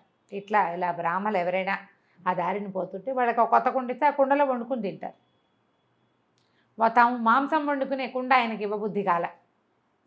ఆ కుర్రాడు ఆలోచించి బాబు ఓ పని చేయండి అని చెప్పి తను దాచుకున్నంత చారపప్పులు దొరుకుతాయి కదా అడవుల్లో, సారపప్పు అంటారు, సారపప్పు లేదా చారపప్పు ఇచ్చి అంత పుట్టతేను కూడా ఇచ్చాడు ఒక ముంతతోటి. ఆయన వద్దన్నా ఒప్పుకోవాలి, ఏదో ఒకటి తినకుండా ఎట్లా బాబు, ఈ పప్పు నోట్లో వేసుకోండి, కాస్త తేనె దాహం పుచ్చుకోండి అని చెప్పాడు. చెప్పిన తర్వాత ఆయన ఆ పప్పు హాయిగా తిన్నాడు, కూర్చుని ఏవో కబుర్లు చెప్పుకున్నారు. కాశీ నగరం, తన ఊరు, తన ప్రయాణము, ఇక్కడ ఏం పండుతాయి, మరి పిచ్చాపాటి మాట్లాడుకుంటారు. ఇవన్నీ అయ్యాక ఆయన గావంచా పరుచుకుని పడుకోపోయాడు, అంగవస్త్రం పరుచుకుని. అన్నాడు అతను, బాబు కింద వద్దండి, ఏమైనా జంతువులు వస్తాయి, మీరు మంచి ఎక్కి పడుకోండి, కిందనే కాపలా ఉంటా తెల్లవారి దాకా అని చెప్పాడు. ఆయన సరేనని మరి అబ్బాయి చెప్తున్నాడుగా, ఈయన మంచి ఎక్కి పట్టుకున్నాడు పెద్ద ఆయన. ఈ బోయే అబ్బాయి చాలాసేపు కాపలా కాసాడు. తెల్లవారుసామున చల్లని గాలికి కొంచెం కునుకు పట్టేసి ఆ ప్రాంతాల్లో తిరుగుతున్న పూలు ఒకటి మీద పడి అతను చంపేసి అయ్యో సంహరించింది. తెల్లవారు లేచి చూస్తే చచ్చిపడి ఉన్న ఇతన్ని చూసేసరికి ఆయన చాలా దుఃఖం వచ్చింది. అయ్యో నా వల్ల ఇట్లా అయిపోయిందే అని చాలా బాధపడ్డాడు. బోయెడు భార్య వచ్చింది అక్కడికి, చూసింది భర్తని, గారు అని ఏడ్చింది. ఏం చేస్తుంది, అక్కడి నుంచి ఏమంది, అయ్యా పదండి మిమ్మల్ని హేమవత పర్వతానికి దింపుతానంటే, అయ్యో అమ్మ నా వల్ల ఈ కష్టం వచ్చింది నీకు, నేను ఇలా మంచం మీద పడుకుంటే బాగుండేది. అతను కూడా అంత పెద్ద ఇద్దరు మనుషులు పడుకునే మంచం కాదు, మామూలుగా మంచం మీద పడుకున్నాడు, జంతువులు ఎక్కవు. నా వల్ల ఇలా అయిందంటే, మా కర్మానుభవానికి నువ్వేం చేస్తావు నాయన, మా కర్మ. ఇప్పుడు మా ఇంటి మాకు ఎవరైనా గెస్ట్ వస్తే మేము పైనే పడుకోబెడతాం, పర్వాలేదని చెప్పి అమ్మాయి ఏం చేసింది, ఆయనకి ఆమడ దూరం ఆయనతో పాటు వెళ్ళి ఆ హేమవత పర్వత ప్రాంతంలో ఉన్న రాజ్యానికి దారి చూపించి వెనక్కి వచ్చి భర్తతో సహగమనం చేసేసింది. ఆయనకు తెలుసు అమ్మాయి సహగమనం చేస్తుందని. అప్పటి ఆచారాలు అవి, ఎవరు లేరు వాళ్ళ జీవితానికి. అయితే ఈయన అక్కడికి వెళ్ళాక రాజ్యంలో రాజుగారిని చూశాడు. చూసి రాజుకు చెప్పాడు, మీకు సంతానం కలుగుతుంది, ఒక పిల్లవాడు పుడతాడు అని. ఆయన రాజు చాలా సంతోషించాడు. ఏమైనా మీకు ఇస్తానన్నాడు. నాకేమీ ఇవ్వద్దు, పిల్లవాడు పుట్టగానే నా చేతిలో పెట్టు, ఏకాంతంగా పిల్లవాడిని చూడాలి నేను అన్నాడు. తమ రాజ్యంలోనే ఉంచుకున్నారు. సంవత్సరం తిరిగేసరికి రాణి గారికి కుమారుడు కలిగాడు. కలగంగానే కుమారుడు ఈయన అక్కడే ఉన్నాడు. పిల్లవాడు పుట్టంగానే పిల్లాడిని రాణి ఈయన దగ్గరికి అప్పచెప్పారు, తీసుకొచ్చారు. పురిటి గదిలో ఉన్న పిల్లాడిని దగ్గరికి ఈయన పంపించారు. రాణిని పక్క గదిలోకి షిఫ్ట్ చేసేశారు. ఈయన పిల్లాడిని ఇట్లా ఎత్తుకున్నాడు. అప్పుడే పుట్టిన పిల్లాడు ఠక్కిర నోరు తెచ్చి పెద్దవాళ్ళలాగా చెప్పాడు, మహానుభావ, నీ చేతిలోకే వచ్చాను నేను. నీకు చారపప్పు పుట్టతేనే పెట్టిన బోయేవాడున్నాడే, వాడే నేను. ఒక్క పూట నీకు ఆహారం ఇచ్చిన పుణ్యానికి రాజకుటుంబంలో కుమారుడిగా జన్మించి రాజ్యాన్ని ఏలబోతున్నాను. ఒక పూట తాత్కాలిక ఆహారం, స్నాక్, అది పూర్తి భోజనం కాదు, ఇచ్చినందుకే నాకు ఇలాంటి ఫలితం లభించింది. నిత్యము పూర్తిగా అన్నాన్ని గనక దానం చేస్తే ఎలాంటి ఫలితం లభిస్తుందో ఇంకా నీకు వేరే చెప్పాలా అనగానే ఈయన ఆశ్చర్యపోయాడు. పిల్లాడు మామూలుగా అయిపోయి కుయ్యో అమర్రో అని ఏడుస్తున్నాడు. కుయ్యమని మామూలుగా. ఆ మొదటి పుట్టగానే వాడికి పూర్వజన్మ స్మృతి ఉంటుంది, పిల్లలందరికీ ఉంటుంది. పుట్టగానే ఈయన చేతిలో పెట్టారనమాట. వాడు ఏడవటం మొదలుపెట్టాక మామూలుగా అయిపోతాడు, మనుషుల చేతుల్లోకి వెళ్ళేసరికి అయిపోతాడు, మామూలుగా చేతులు తిరుగుతాడు. అది తను ఎక్కడున్నారో తెలియదు, డిజబుల్డ్గా ఎవరో ఒకళ్ళు వాడికి సహాయం చేయాలి, వాడిని ఎత్తుకోవాలి, వాడిని కావలించుకోవాలి, వాడికి పాలు పోయాలి, నీళ్లు పోయాలి. పూర్వజన్మ జ్ఞానంతో జన్మిస్తారు చెప్పేసరికి ఈయన సంతోషంగా తన వల్ల మరణించిన బోయవాడు రాజకుమారుడుగా జన్మించినందుకు సంతోషించి, అమ్మ ఎలాంటి చూపుతో చెప్పింది ఇది నాకు జరగబోయేదాన్ని, ఇంత ఫలితం లభిస్తుంది, అన్నదానం చేసిన వాడికి ఇంత పరమాద్భుతమైన ఫలితం లభిస్తుంది. ఇది ఆ క్షణానికి లభించేది ఎలా ఉంటుందో మనకు తెలీదు, మరు జన్మలో ఇంత అద్భుతమైనది లభిస్తుంది. ఒక్క పూట ఒక్క విషయం అవసరమైన వాడికి, ఫ్రెండ్స్కి పార్టీ ఇస్తే అని అనుకోవద్దు, ఆకొన్నవాడికి, ఆకలితో ఉన్నవాడికి అన్నం పెడితే అద్భుతమైన ఫలితం ఇస్తుంది. అత్యద్భుతమైన కథ రమ్మగారు కదా, చాలా చాలా చందమామ ఆచరించాల్సింది. అవును. నమస్తే. నమస్తే నమస్తే రమ్మగారు. నమస్తే జయ. రమ్మగారు, ఏదైనా మంచి చందమామ కథ ఒకటి చెప్తారా? గూని పెళ్లి కొడుకు కథ బాగుంటుంది సరదాగా. చూడండి, మనకి పాత దేవాలయాలు చూడాలంటే భలే ఆసక్తిగా అనిపిస్తుంది కదా, అట్లా పాత కథల మీద ఆసక్తి ఉంటుంది. అవును. పూర్వం ఒక రాజుగారు ఉండేవారు, శూరసేనుడు. ఈ శూరసేనుడికి భార్య గతించింది, ఒక పిల్ల మాత్రం ఉండేది, ఇందుమతి అమ్మాయి పేరు. బాగుంది. ఇలా చాలా యాక్టివ్, అన్నీ తెలుసుకోవాలి పిల్ల. ఈ ఇందుమతికి ఒక దాది ఉండేది, ముసలవ్వ, ఒక మీడియం ముసలితనం అనమాట. పిల్ల ఏది అడిగినా చెప్పేది, అదేమిటి, ఇదేమిటి, ఇదేమిటి, దీన్ని ఏమంటారు, ఇది అక్కడ ఎందుకు లేదు. పిల్లలకు బోళ్ళని శంకలు వస్తుంటాయి కదా, అసలు శంకలు చాలా ఎక్కువ, ప్రశ్నలు ఎక్కువ. అయితే ఏమైంది, ఒకసారి తోటలో తిరుగుతున్నారు. పిల్ల ఒక 7 ఏళ్ల పిల్ల, అప్పటికి 7 ఏళ్ల పిల్ల తిరుగుతుంటే దానికి తొండ ఒకటి చెట్టు మీద పాకుతూ కనపడింది. దానికి బుడతలు, చిలకలు అవన్నీ తెలుసు. అదేమిటిది అది అని అడిగింది. అదేం చెప్పిందంటే, దీన్ని తొండ అంటారు, ఇది వరకు కొండలంత ఉండేవిటి అవి, అయితే భూదేవి వీటి బరువుని మొయ్యలేకపోతున్నాను అని బ్రహ్మదేవుడికి మొరపెట్టుకుంది. అందుకని అవి సైజు పెరగకుండా అంతే ఉండేలాగా చేశాడు. పుట్టినప్పుడు ఇంత ఉంటుంది, తర్వాత ఇంత అవుతుంది, అంతే ఉంటుంది. తొండ ముదిరితే ఊసర వెళ్ళి అవుతుంది అంటారు, ఊసర వెళ్ళి కూడా అంత అవ్వదు, అది కూడా అంతే ఉంటుంది అని చెప్పింది. చెప్పేసరికల్లా ఆ తొండని పుచ్చుకుని ఆడుతూ ఉండేది. పుచ్చుకునేది. పిల్లలు చిన్నతనంలో భయం ఇది కదా. అవునవును. ఏం చేసింది, వాళ్ళ నాన్న మంత్రులు అందరూ కూర్చొని మాట్లాడుకుంటుంటే ఈ తోటలో నుంచి ఓ తొండ పిల్లని పుచ్చుకెళ్ళి ఆ చేతి మీద అటు ఇటు పోతే కిలకిల్లాడుతూ తీసుకెళ్ళి నాన్న ఒళ్ళో పడేసింది. ఆ, నాన్న అదాట బల్లి తొండ అవి మీద పడితే కంగారు పడరు. ఆయన లేచా అని కంగారు పడ్డాడు, గోల పెట్టేశాడు. పిల్లడికి అంత చిన్న తొండకి భయపడతావేంటి నాన్న, నీకు ధైర్యం లేదా అంది. ఆయన కొళ్ళు మండిపోయింది, కోపం వచ్చేసింది. కూతురు వచ్చేసరికి అలా కసిరేసాడు పిల్లని. కసిరేస్తే అది నిలదీసింది.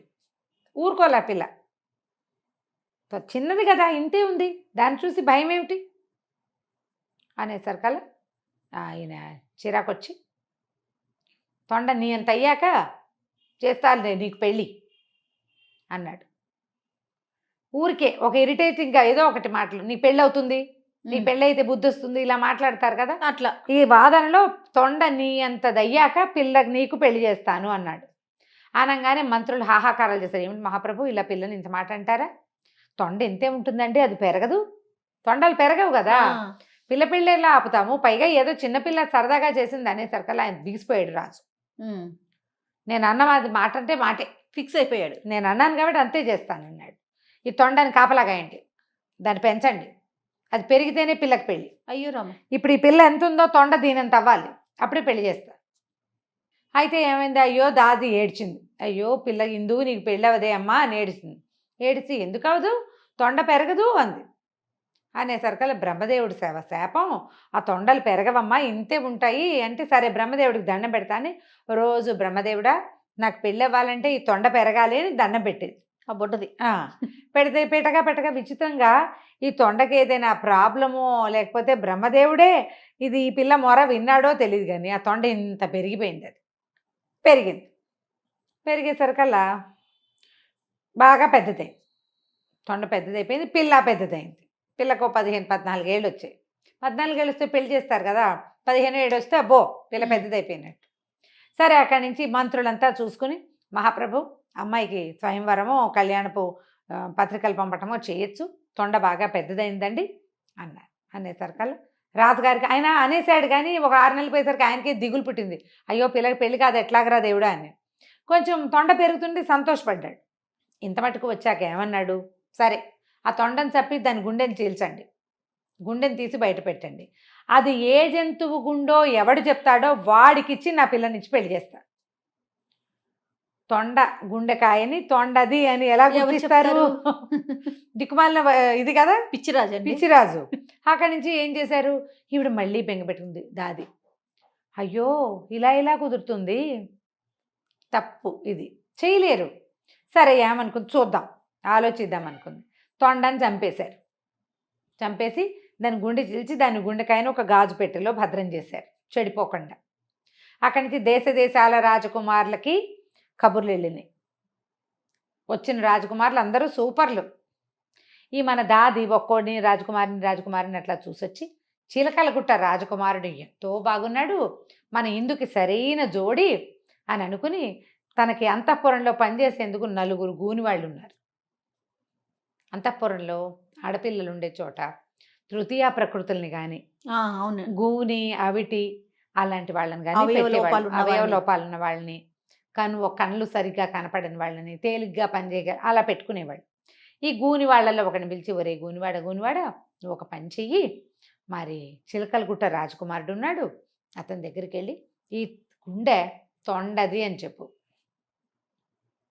అతను చెప్పేస్తాడు, మన రాజకుమార్తెకి వాడికి పెళ్ళైపోతుంది, పిల్లకి పెళ్లి గండం లేకుండా తప్పిపోతుందిరా, చిన్నప్పటి నుంచి బెంగ పెట్టుకున్నాను అంటే గూనివాడు నీకు బోల్డ్ అంత డబ్బిస్తా, నీకు ఏది కావాలంటే అది ఇప్పిస్తా, అసలు రాజకుమార్తో పాటు మనం వెళ్ళిపోదాం, ఆ రాజ్యం ఇంకా పెద్దది, హాయిగా ఉండొచ్చు, అరణపు వాడంటే మనకేం పనులు ఉండవు, మన పిల్ల పనులే మనం చేసుకోవచ్చు అని వాడిని ఒప్పించింది. ఒప్పుకున్నాడు.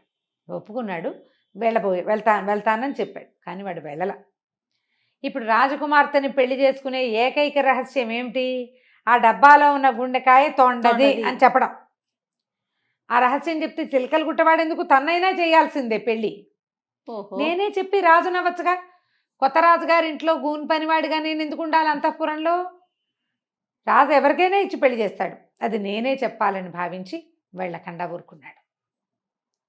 ఊరుకునేసరికల్లా మర్నాడు సభలో అందరినీ కూర్చోబెట్టారు. ఆ గుండెకాయ తీసుకొచ్చి అక్కడ పెట్టారు. ఇది ఏ జంతువుదంటే ఎవ్వరూ చెప్పలేకపోయారు. ఈ గునివాడు అన్నాడు, మహారాజా నేను కూడా ప్రయత్నించవచ్చా అంటే, ఎవరైనా ప్రయత్నించవచ్చు అన్నాడు. నువ్వు పనివాడివి, నువ్వెందుకు ప్రయత్నిస్తావు అనలా.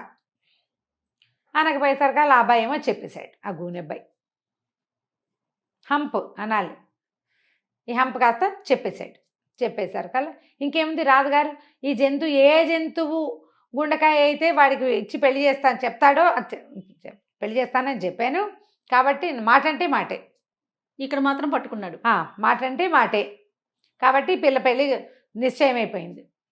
రాజకుమారులందరూ తెల్లబోయారు. వివాహం చూసి వెళ్ళండి మీరంతా అని అందరికీ సకల రాజ మర్యాదలు చేశారు.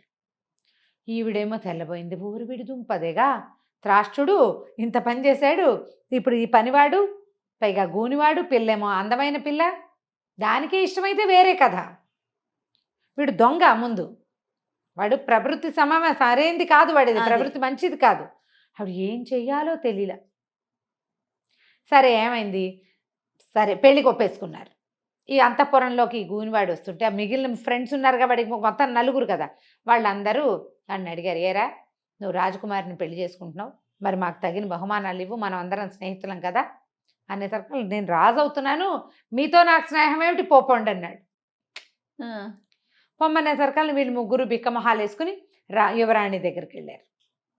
మరి మా స్నేహితుడు మిమ్మల్ని పెళ్లి చేసుకోబోతున్నాడు యువరాణి, మరేమో మాకు ఏమీ ఇవ్వనన్నాడు, ఏమి ఇవ్వను, అసలు మిమ్మల్ని ఉండనివ్వని భూమి మీద అన్నట్టుగా మాట్లాడేశాడు, మరి మీరు ఏదైనా మాకు ఇస్తారా అని అడిగేసరికల్లా ఈవిడేమంది, వాటితో పెట్టుకోవద్దు, నా పెళ్ళి అవనివ్వండి, నేను మీకు కావాల్సినవి ఇస్తాను, మిమ్మల్ని మా దగ్గరే ఉంచుకుంటామని చెప్పింది.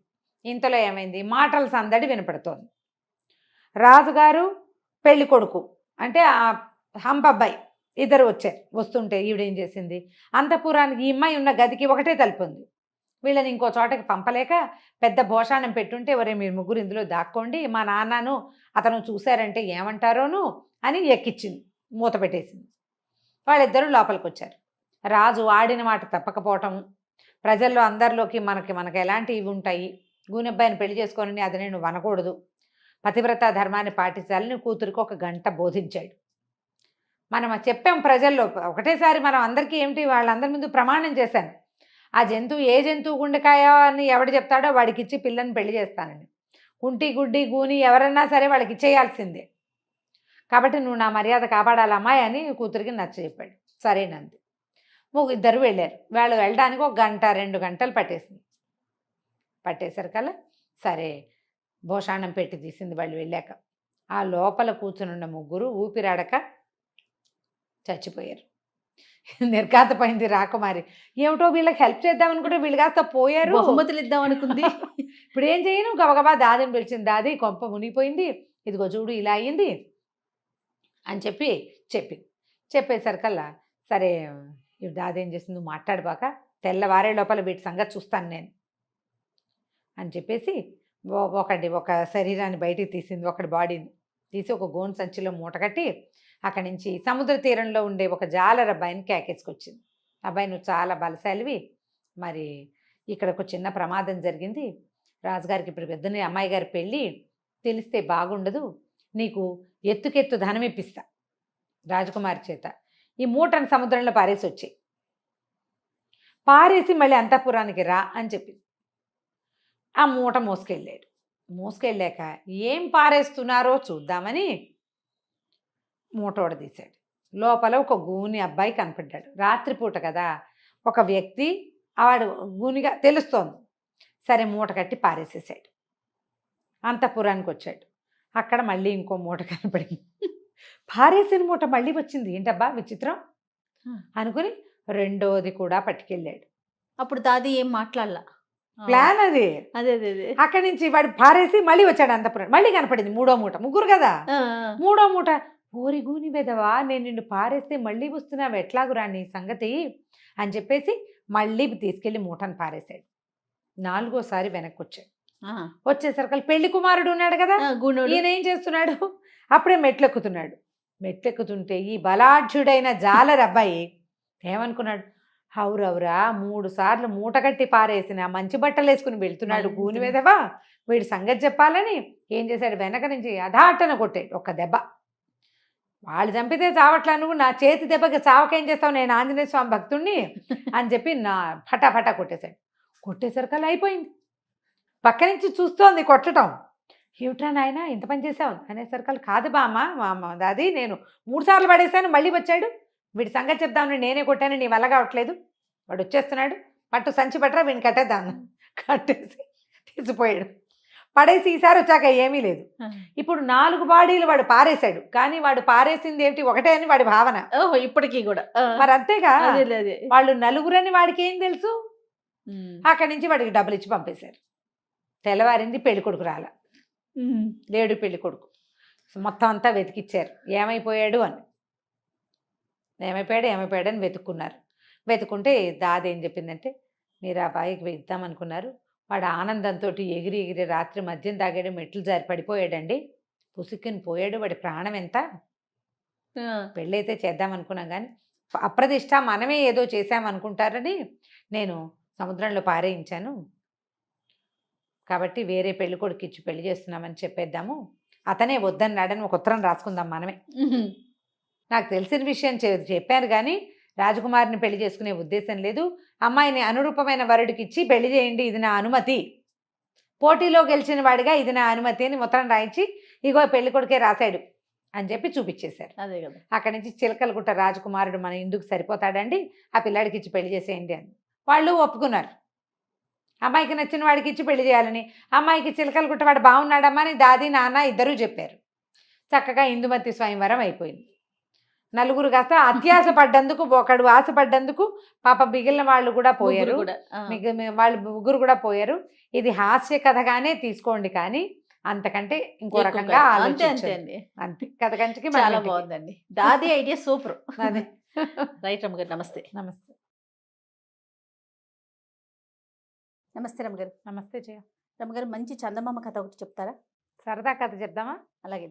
పిల్లల కథ అనుకో, పెద్దవాళ్ళు కూడా సరదాగా వినేచ్చు, ప్రశ్నలు వేయద్దు. ఓ వినటమే సరదాగా ఉంది, చందమామలో ఉంది, అవి చదివి ఎప్పుడో పెట్టి చాలా బాగుంది అనిపించింది, సరదాగా చెప్పచ్చు కదా. పూర్వం అట ఇది టర్కీ దేశంలోనూ ఎక్కడో అలాంటిది, వేరే దేశంలో అనమాట. తమాషా పేరు, టర్కీ అనో మక్కా అనో అలాంటిది ఏదో కనపడుతుంటుంది, విచిత్రమైన పేరు గుర్తు రావట్లే, మొత్తానికి ఏదో ఒక హిందీ పేరు. సరే, ఆ దేశంలో అలీ అని ఒక అబ్బాయి ఉండేవాడు. ఏంటంటే బార్బరే కానీ పాపం వీడికి పిల్లిగడ్డ ఉండేది. వీడికి ఓ షాప్ ఏదో పెట్టుకున్నాడు, వాళ్ళ తాత తండ్రుల నాటి నుంచి వాళ్ళు ఇదే పని చేస్తున్నారు. అయితే ఈ అబ్బాయి దగ్గరికి ఎవరు వచ్చేవాళ్ళు కాదు. ఏంటంటే వీడి గడ్డమే, వీడి మొహాలంత ఏం బాగోలేదు, వీడేం గడ్డం చేస్తాడు, ఆ దేశంలో అందరూ గడ్డాల వాళ్ళే, గడ్డం నీట్గా చక్కగా షేప్గా కట్ చేయాలి. వీడు సరిగా ఏం చేస్తాడు, వీడి గడ్డం పిల్లిగడ్డం కదా, వాడితే సరిలేదని. వాడితే సరిలేదు, వాడు సొంత గడ్డానే సరి చేసుకోలేని వాడు మన్నే ఉద్ధరిస్తాడు అని ఎవ్వరూ వచ్చేవాళ్ళు కాదు. వ్యాపారం లేదు పాపం.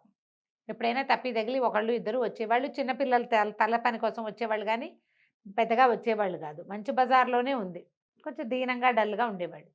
అయితే ఏమైందట, ఒకరోజు ఒక ముసలి బిచ్చగాడు ఒక ఆయన వచ్చాడు. వస్తే ఆకలిస్తుంది బాబు అన్నాడు. ఆకలిస్తుంది, నాకే వ్యాపారం లేదు, నీకేం పెట్టండి నాయన అన్న అనకుండా ఇంటి నుంచి మధ్యాహ్నం భోజనానికి తెచ్చుకున్నటువంటి ఆహారంలో నుంచి ఓ 4 పెడసలు ఆయన కూడా పెట్టాడు. పెట్టిన తర్వాత ఆ కుర్చీ మీద వేసే తువ్వాలు ఒకటి ఉంటే, తాత పైగుడ్డ ఏమీ లేకుండా చలి రోజులు ఇది తీసుకో అని ఓ తువ్వాలు కూడా పైన ఉన్న కుర్చీ మీద వేసే తువ్వాలని ఆ ముసలాయన, మనకేం పని ఎవడు రావట్లేదు, పోన్లే ముసలివాడు అని చెప్పి ఇచ్చాడు. ఇచ్చేసరికి నేను సంతోషించాట బిచ్చగాడు. భగవంతుడు నీకు మేలు చేస్తాడు, నువ్వు చాలా బుద్ధిమంతుడుగా ఉన్నావురా, నీకు ఏదైనా కోరితే తీర్చడానికి ఒక వస్తువు ఇస్తాను నీకని ఒక ఇంత చిన్న గిన్నె లాంటిది ఇచ్చాడు. అది 3-4 చోట్ల పగుళ్ళు ఉన్నటువంటి ఒక మట్టి బొచ్చె. ఇది మామూలుది కాదురా, నువ్వు కోరిన ప్రతి కోరికని తీరుస్తుంది, ఇది కోరిన కోరికలు తీరుస్తుంది, కోరుకోవటమే కానీ నీ కోరికే తీరుస్తుంది, ఎవరి కోసమైనా అయితే ఇది చేయదు. ఓహో అన్నాడు. అంటే పక్కపక్క నవ్వొచ్చింది, ఏదో బిచ్చగాడు ఇస్తున్నాడులే అని తీసుకున్నాడు, ఓ పక్కన పడేశాడు. సరే, సాయంకాలం కాస్త చల్లబడ్డాక ఇంటికి వెళ్దాం అనుకుని చూసి అవి ఏమిటి పాత్ర, దీని నిండా అతుకులు బొంతలాగా ఉంది, ఇది ఇందులో ఏమవుతుంది, ఏమిటో చెప్పాడు, నా బొంద అవుతుంది అని అనుకుంటూ ఏం చేశాడు, ఓ పక్కన పెట్టి దాంట్లో కాసి నీళ్లు పోసాడు. కనీసం నీళ్లు పోసుకునే పాత్రగా అయినా యూజ్ అవుతుంది కదా. ఈ గడ్డం చేసేటప్పుడు నీళ్ళు అవసరం వస్తాయిగా. ఆ నీళ్ళు పోసాడు. పోసేసరికి అలా నీళ్లు పోయింగానే అందులో ఇంచి బుగ బుగ బుగమని బుడగలాగా పొగొచ్చేసి అంటే ఉడుకుతున్న లాంటిది పొగొచ్చేసి ఆ పొగలో నుంచి ఒక మొహం వచ్చింది బయటికి. వాడు సింహపు తల, కోరలు, అదే కొమ్ములు, కోరలు, ఏదో విచిత్రమైన తోక, ఒక చాలా విచిత్రమైన ఒక స్వరూపం వచ్చింది. ఏం కావాలిరా అబ్బి నీకు అని ఆశ్చర్యపడి, ఇదేంటి ఇది నా కోరిక తీరుస్తుందా అని ఆశ్చర్యపడి బాగా ఆలోచించాడు. మనకేం కావాలి అని. ఏం కోరుకుంటారు జనరల్గా? డబ్బు, నగలు, ఇల్లు కదా. వీడికి ఆ తెలివి లేదు.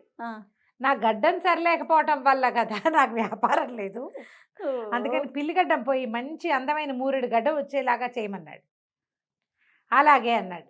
చీకటి పడిపోయింది, చుట్టుపక్కల వాళ్ళు ఎవరు లేరు. సరే అని వాడికి కాస్త అందులోకి వెళ్ళిపోయాడు. ఆ విచిత్రాకారం వాడు. వీడికి ఇంత 3 గడ్డం నల్లగా నిగనిగలాడుతూ మెరిసిపోతూ ఎంత బాగుందో. చుట్టుపక్కల వాళ్ళు తెల్లారే చూసి వీడిని ఆశ్చర్యం, ఇదేంటి రాత్రికి రాత్రి ఎలా మొలిచింది గడ్డం, అదేంటో మంచి షేప్లో ఉంది, చాలా అందమైన గడ్డం కదా.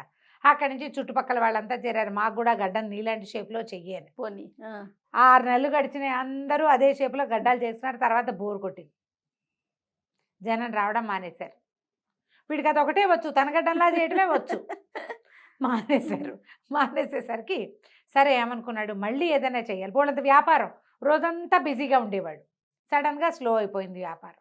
మళ్ళీ ఆ సతు గిన్నెలో నీళ్ళు పోసాడు. ఆ మట్టి గిన్నెలో పోస్తే మళ్ళీ వచ్చింది ఆకారం. ఏం కావాలి అని, నాకు ఇంకా కొంచెం పొడుగు వెండి వెంట్రుకలు ఉన్న గడ్డాన్ని, వెండి గడ్డం.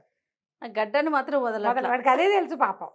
సరే అక్కడి నుంచి ఏమైంది, సరేనన్నాడు. ఇంకో 2 పొడుగు మోకాళ్ళ దాకా ఉండే గడ్డం ఇంత పొడుగునా, దాని నిండా ఏమో వెండి వెంట్రుకలు, జల్తారు వెంట్రుకల్లాగా చక్కగా మెరిసిపోతున్న వెంట్రుకలు. దాంతో చుట్టుపక్కల జనాలంతా ఆశ్చర్యపోయి, ఓరిని వీడి గడ్డం ఎంత అందంగా ఉందో, ఎంత బాగుందో. మళ్ళీ స్టార్ట్. జనం అంతా వచ్చేవాళ్ళు. ఏం చేసావు అంటే ఏదో చేశా, అది ఎప్పుడు సక్సెస్ అవుతుంది, చాలా రోజుల నుంచి చేస్తున్నా, సడన్గా సక్సెస్ అయింది. మళ్ళీ జనం అంతా వీడి గడ్డం సౌందర్యం చూడడానికైనా వీడి దగ్గరికి వస్తున్నారు. పైగా ఫలానా వాడితో, వెండి గడ్డం ఉన్నవాడితో గడ్డం చేయించుకున్నామంటే గొప్ప. మళ్ళీ జనాలు ఫుల్గా వచ్చారు. ఈ వార్త రాజుగారికి కూడా తెలిసింది, నవాబుకు కూడా. నవాబు సంతోషించాడు.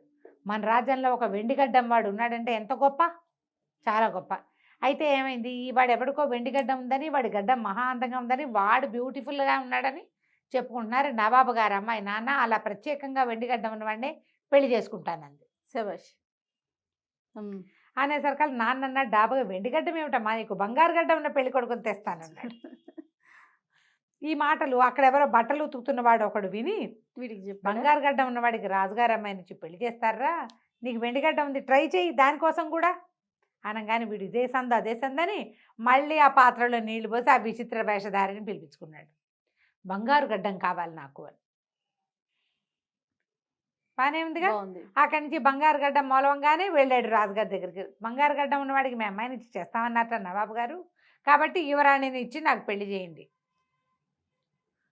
సరే మరి ఒప్పుకున్నాడుగా. కూతురు కూడా వెంటనే ఊబలాట పడింది. బంగారు గడ్డం వాడికి ఇస్తానన్నావు నాన్న, నీ కోరిక తీరింది, ప్రత్యేకమైన వాడిని చేసుకోవాలని నా కోరిక కూడా తీరిపోతుంది, కాబట్టి పెళ్లి చేసేది. ఊళ్ళో వాళ్ళంతా అవును అవును అన్నారు. పెళ్లి చేసేసారు.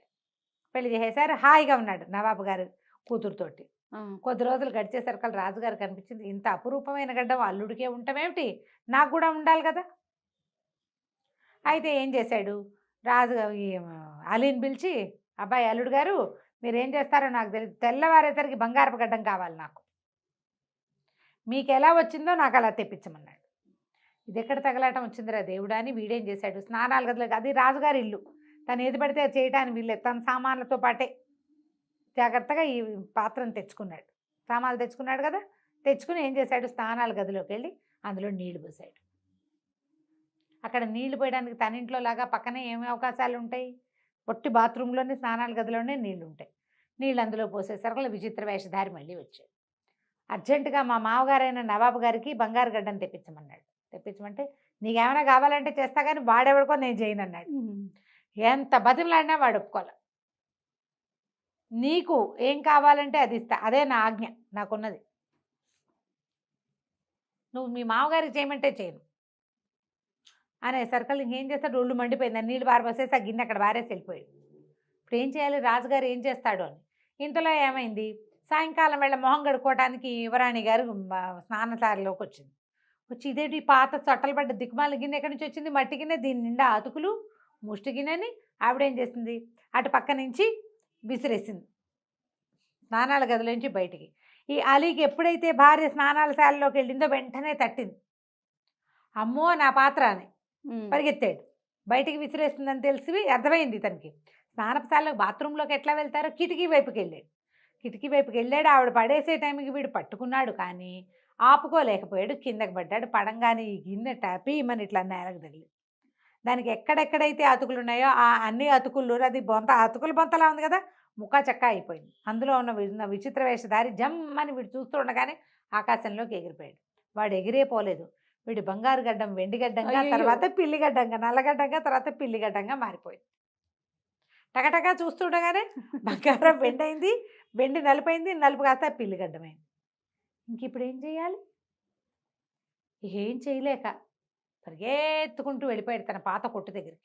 వెళ్ళిపోయి వాడి మీద మంచి రాజుగారి అల్లుడు అవటం వల్ల మంచి బట్టలు, జలతార దుస్తులు, గబగబా బట్టలు విప్పేసేసి చుట్టి గదిలో ఒక మూలకు పారేసాడు. తనదే ఏదో చిన్న గామంచాలంటే ఒక చొక్కా, ఒక నడువు కట్టుకునేది ఓ చొక్కా వేసేసుకుని కామ్గా కూర్చున్నాడు.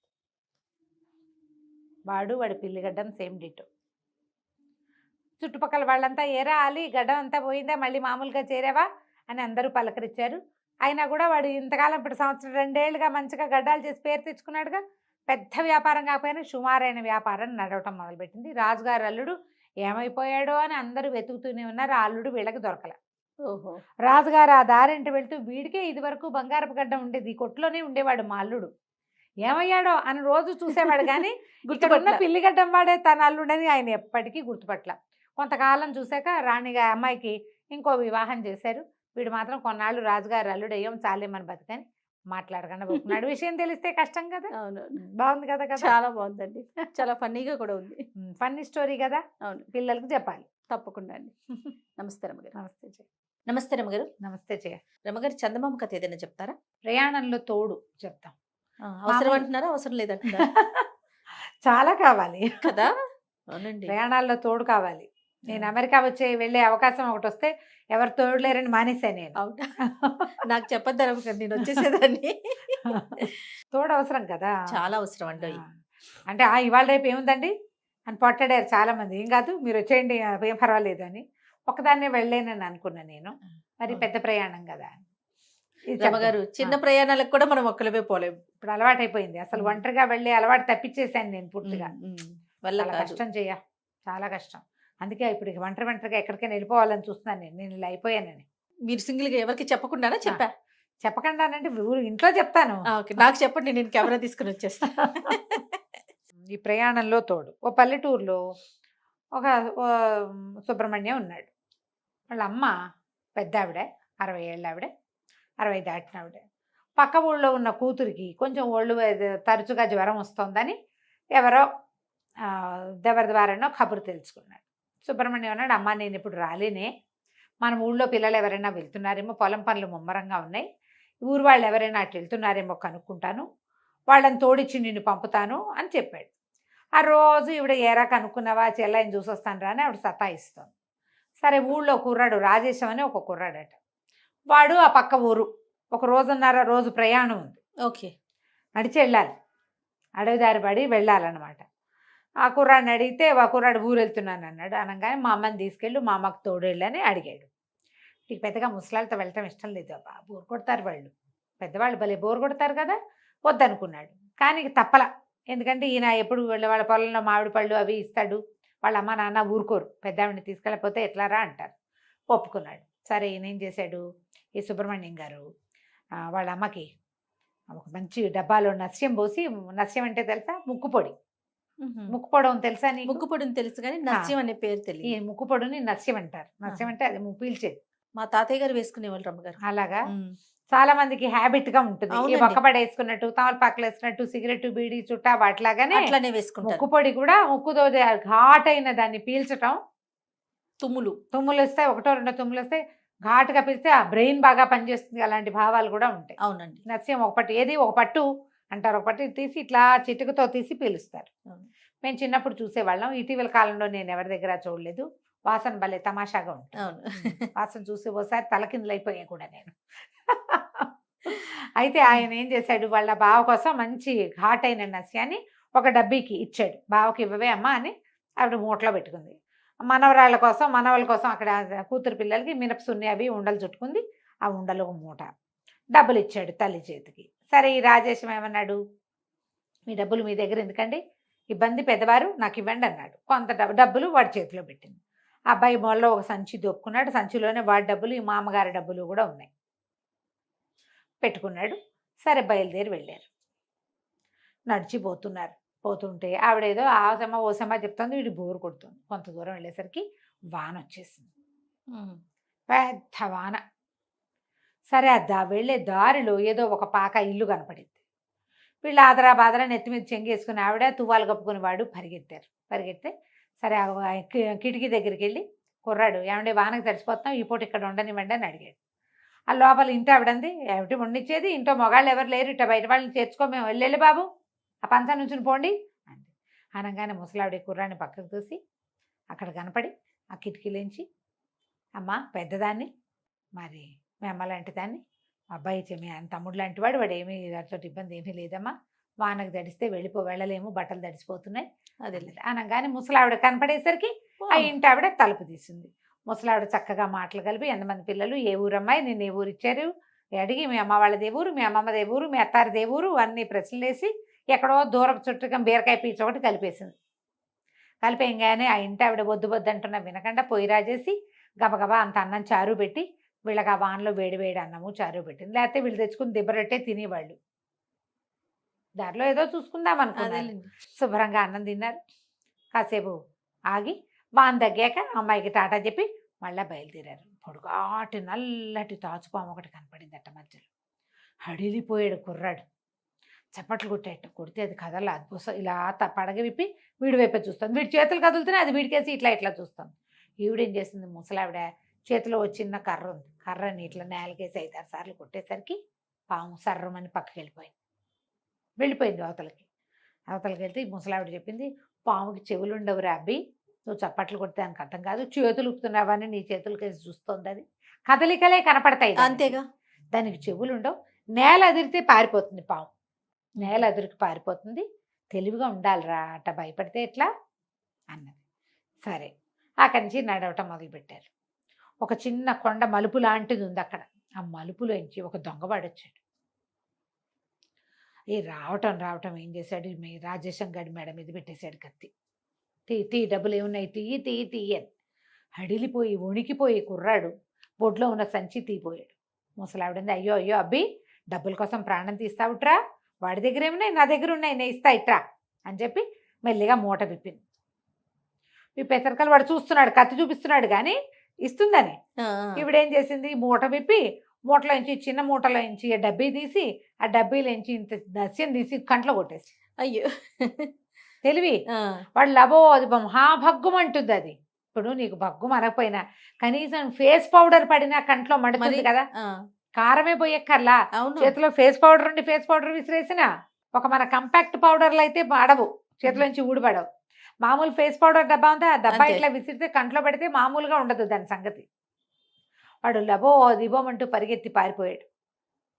కళ్ళు మండిపోతున్నాయి, ఇక్కడ నీళ్లు కావాలి కళ్ళు కడుక్కోవడానికి. వీళ్ళు దారి తీసి వెళ్ళిపోయారు. ఆవిడ నవ్వుతూ చెప్పింది, ధైర్యంగా ఉండాలి, బ్రెయిన్ పని చేయాలి మనకి. సరే ఒక ఊరు దాటారు, ఇంకా వెళ్ళాలి, ఇంకా కొంచెం ఉంది.